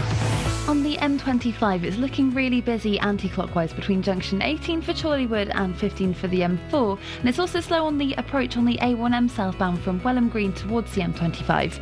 In Borehamwood, the A1 has also got queues starting to build up southbound from the Holiday Inn towards Barnet Lane at the Stirling Corner, and in Puckeridge on the A120 Standon Hill, it's very slow eastbound between the Puckeridge roundabout and Albury Road at Haddon Ford. In High Wycombe, it's busy on the A40 London Road in both directions, and there are no delays at the moment on the train departure boards. Samantha Bruff, BBC Three Counties Radio. Thank you, Sammy. 8:45. It is Thursday, the 23rd of April. I'm Iain Lee. These are your headlines on BBC Three Counties Radio. There'll be complaints, by the way. There'll be complaints. An investigation is underway after a lollipop man stopped a fire engine on its way to a 999 call in Luton. David Cameron will attend an emergency meeting of EU leaders in Brussels to discuss the growing migrant crisis in the Mediterranean. And it's St George's Day, and UKIP are using the occasion to launch their policy of turning the day into a new bank holiday. More of your calls on this if you want. Let's get the weather first, though. Here's Elizabeth. Beds, Herts and Bucks weather. BBC Three Counties Radio. Hello, very good morning to you. It's a very cloudy start to the day, unfortunately, but that gloom will eventually lift. Probably not until the afternoon, though, for many of us, particularly not towards eastern areas of Hertfordshire. Well, that cloud is slowly going to burn its way back to the coast, so turning sunnier a little bit later on through the day. By the afternoon, the end of the day, it'll be pretty nice, I think, with lots of blue skies around. We've still got that rather chilly easterly breeze that'll peg back the temperatures somewhat, but we're looking at top temperatures of up to 12 or 13 Celsius, and that is 55 in Fahrenheit. But the best of those temperatures will be towards western areas of Buckinghamshire. Now, as we head through into the overnight period, then we're looking at lows of around 6 or 7 degrees. There could be some cloud around, some mist patches into tomorrow. It will stay dry, but our wind is becoming more of a southwesterly, so it's back to normal, as it were, tomorrow. I think it will be a cloudier day. There'll be some brightness, some sunny spells to be had, particularly towards eastern areas at times, I think, and we'll have lost that chilly easterly breeze. Instead, it will be the southwesterly, and that southwesterly is going to help to drive in some showery outbreaks of rain on Friday night, and then some more showers at times on Saturday and Sunday, but it'll still stay quite mild. Temperatures over the next few days at around 16 degrees over the weekend, that is, and then a northwesterly wind is going to make things feel a bit cooler into next week. That's the forecast. When a man loves a woman. The general election on the BBC. As May the 7th approaches, we're cutting through the jargon. To understand what the policies really mean for us here in Beds, Herts and Bucks. We're asking the questions you want answered. Keeping you up to speed with events on television, radio and online. And delving deeper into the issues where we live. Election 2015 on the BBC, making it clear. For more details, go to bbc.co.uk/election 2015. There'll be complaints. Now I know how to access the complaints log. Oh, yeah, I forgot to show you how to do that, Kels. We can access the complaint log for the whole BBC, radio and television, going back years. There was a brilliant one. Someone complained about, those homes in the country where they go and look at homes. Someone complained that nobody took their shoes off when they went to other people's houses, and it was disrespectful, Roy. Do you ask people to take their shoes off when they come into your house? Roy? Are you talking to me, sir? Is your name Roy? It is indeed. Then, yes, I am, sir. Hence me mentioning your name, sir. Sir, do you ask people to take their shoes off when they come into your house? If I have enough courage, yes. Yeah, I know. It's my wife makes me do it, and we had some builders coming in, and I had to say, I'm really sorry, lads. Could you take your boots off? They gave me the look of death.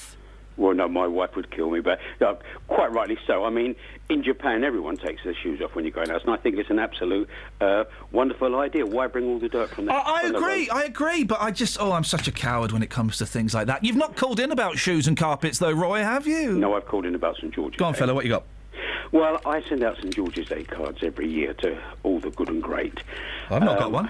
Well, the Prime Minister, Deputy Prime Minister and everybody. Sorry? To the Prime Minister, Deputy Prime Minister. I thought you said the good and great. Yeah, well, yeah. I even sent one to your colleague, Nick Coffer, today. But did you send it today?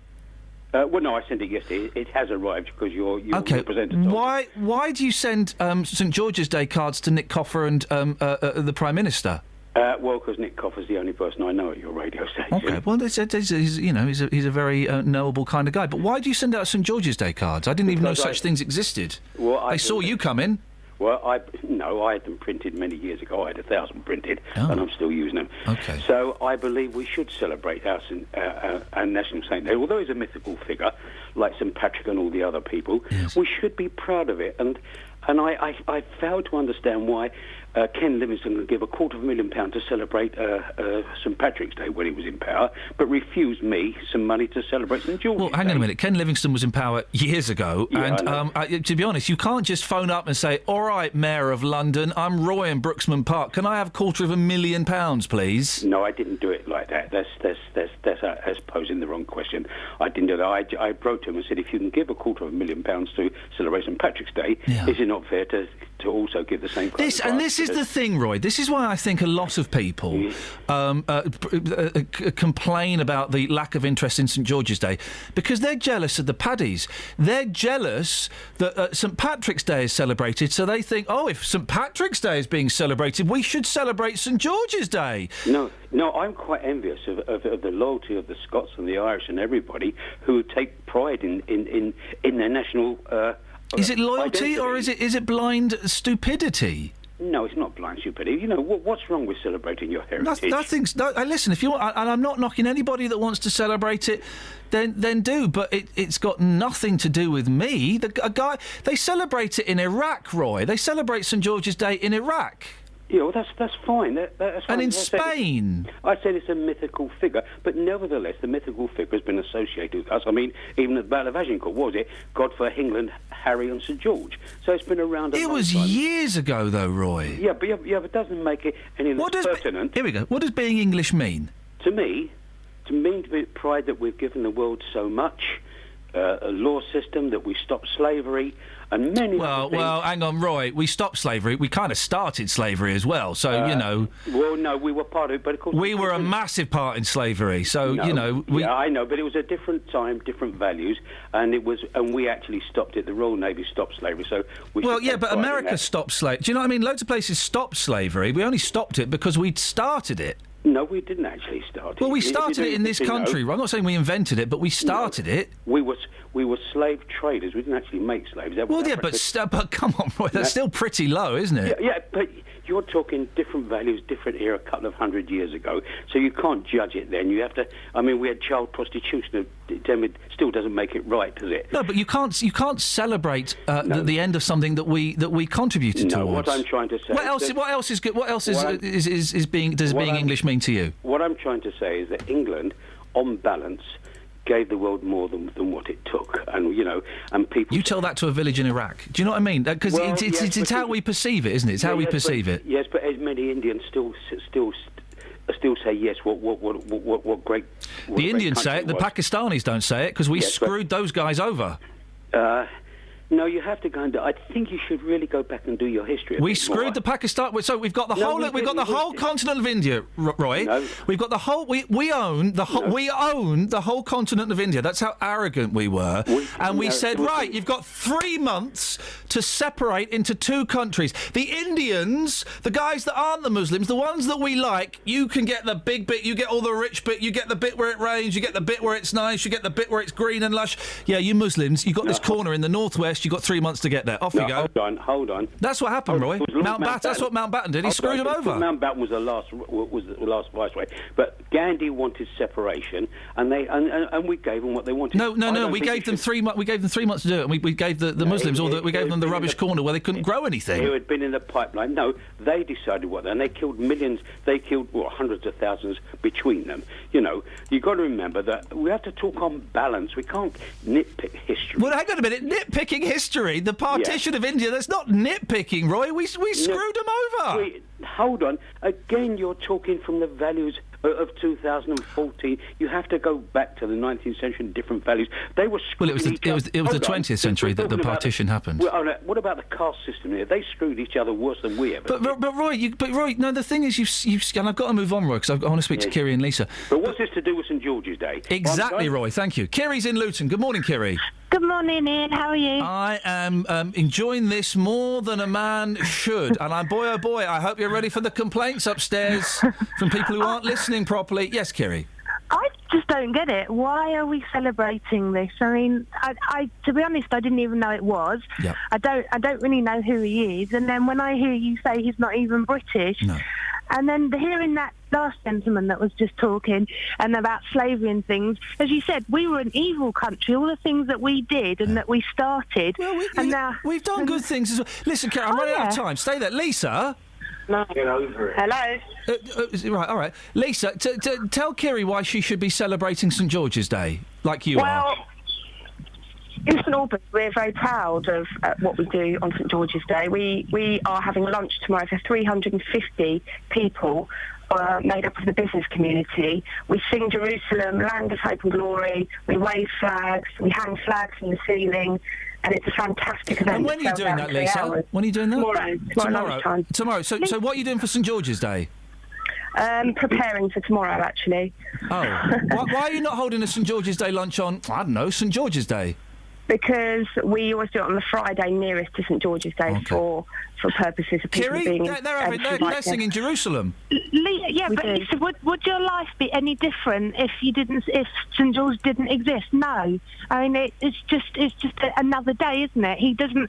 As Iain said, he's not even British. I mean, that's the joke. We're celebrating someone that's not British. Yeah, that's fine. Have a day tomorrow, but don't mark it as St George's Day. Just mark it as a day. As I said, we'd still have had all the wars and atrocities and all the good things. Don't get me wrong. I'm not interested in that. I'm not actually interested in that. We just hold a fantastic event that our business community love, and we all have a great day, and we're very patriotic about it, and we're very proud. What aren't you interested in, Lisa? So you're proud to be British, but it's not because of St George. It's just you're celebrating because you're proud to be British. That's fine, but then don't include St George in it because that doesn't make any difference. Well, that's your opinion, but we the business community love what we do, and it's a fantastic event that sells out very quickly. Great, and I'm sure they'd still come even if you didn't have St George in the title, and I'm sure they'd still be happy to come and celebrate and be patriotic to be British, but doesn't need St George. That, as Iain has said more than once, he's not British. Fair enough, but like I said, it's a very successful event. Everyone's very happy. Has a great day. It's a great occasion. Yeah, it's great you're having a good day, and I wish you the best of luck with it. What does it mean? Thank you very much. No, what does it mean? Thank you, Kiri. What does it mean to be English, Lisa? Well, I mean, I don't really think I want to get involved in that, given the political debates around at the moment. It's not political debate. You're celebrating Englishness. You're celebrating England's Day. We're celebrating St George. Which is England's Day. Mm. So what does it mean for you to be English? What does it mean to be English? Well, I mean, it's just being proud of where you're from. But Americans are proud of where they're from, and loads of people are proud. Yeah, good for them. That's great, and they celebrate. Yeah, so what does it mean to you to be English? I feel proud to be English.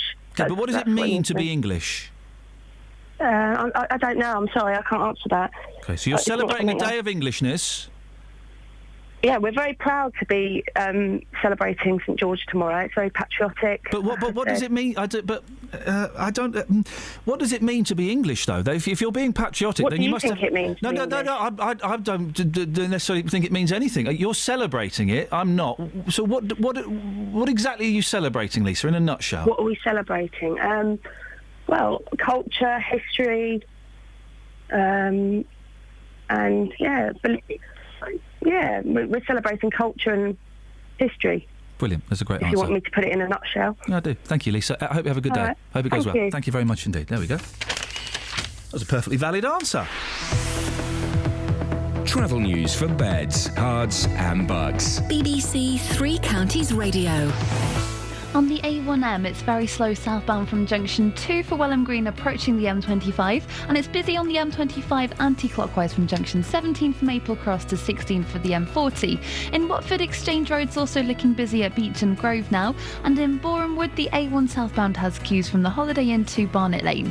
In High Wycombe on the A40 London Road, that's looking really slow in both directions, and on the train departure boards, there are no major delays showing up at the moment. They seem to be running mainly to time. Samantha Bruff, BBC Three Counties Radio. Sammy, thank you very much indeed.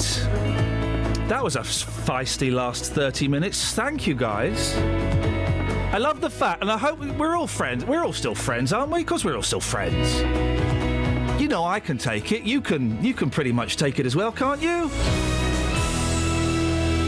St George, says Scott, the patron saint of speech-based radio, always brings gold. Thank you, Matt. Thank you, Kelly. Excellent stuff. Justin, thanks to all the callers. I enjoyed that a lot. Hope you did too. Back tomorrow at 6. Till then, from us, ta-ta. Local and vocal across beds, hearts and bucks. This is BBC Three Counties Radio. Thank you, Ian. Good morning. Welcome to the JVS show. I'm Jonathan Vernon-Smith. It's Thursday. It's 9 o'clock. And on today's big phone-in, are you unpatriotic if you don't celebrate St George's Day? Last night, Nigel Farage told the BBC that the people who sneer at St George's flags are the snobby, liberal London elite, and there are lots of normal people across the country who enjoy being patriotic. UKIP culture spokesperson Patrick Whittle says the party wants St George's Day to be a bank holiday, as there's more to life than just the economy, and patriotism is important. Well, this morning I want to hear your thoughts on this. Are you unpatriotic if you don't celebrate St George's Day? Pick up the phone, join the conversation on 08459 455 555. This is the JVS show on BBC Three Counties Radio. I'll take your call in just a second, but first let's get the latest BBC News. It's 9 o'clock. Here's Simon Oxley. The headlines: Luton Lollipop man suspended after stopping fire engine, EU leaders to discuss migrant crisis, and UKIP to launch bank holiday plan for St George's Day. BBC Three Counties Radio. An investigation is taking place into why Lollipop man stopped a fire engine on its way to a 999 call in Luton. It's claimed firefighters had to physically remove the crossing attendant from the street outside William Austin Junior School. He's been suspended while the Borough Council carry out an investigation. Jackie Britton, who lives nearby, saw what happened. They came down the road, the sirens were flashing. When they were on top of him the first time, when he was still crossing the children, they were still going. Then they turned them off, and I suppose they couldn't believe no more than I could of what was going on. Italy is urging the European Union to consider taking military action to stop the flow of migrants trying to cross from North Africa to southern Europe. David Cameron will attend an emergency meeting of EU leaders in Brussels today to discuss the growing migrant crisis in the Mediterranean. More from Katia Adler. We've seen a draft proposal of what countries will be asked to sign up to. Could still change, but it includes plans to boost EU maritime patrols, helping to rescue migrants, and also to target those people traffickers, including getting a military man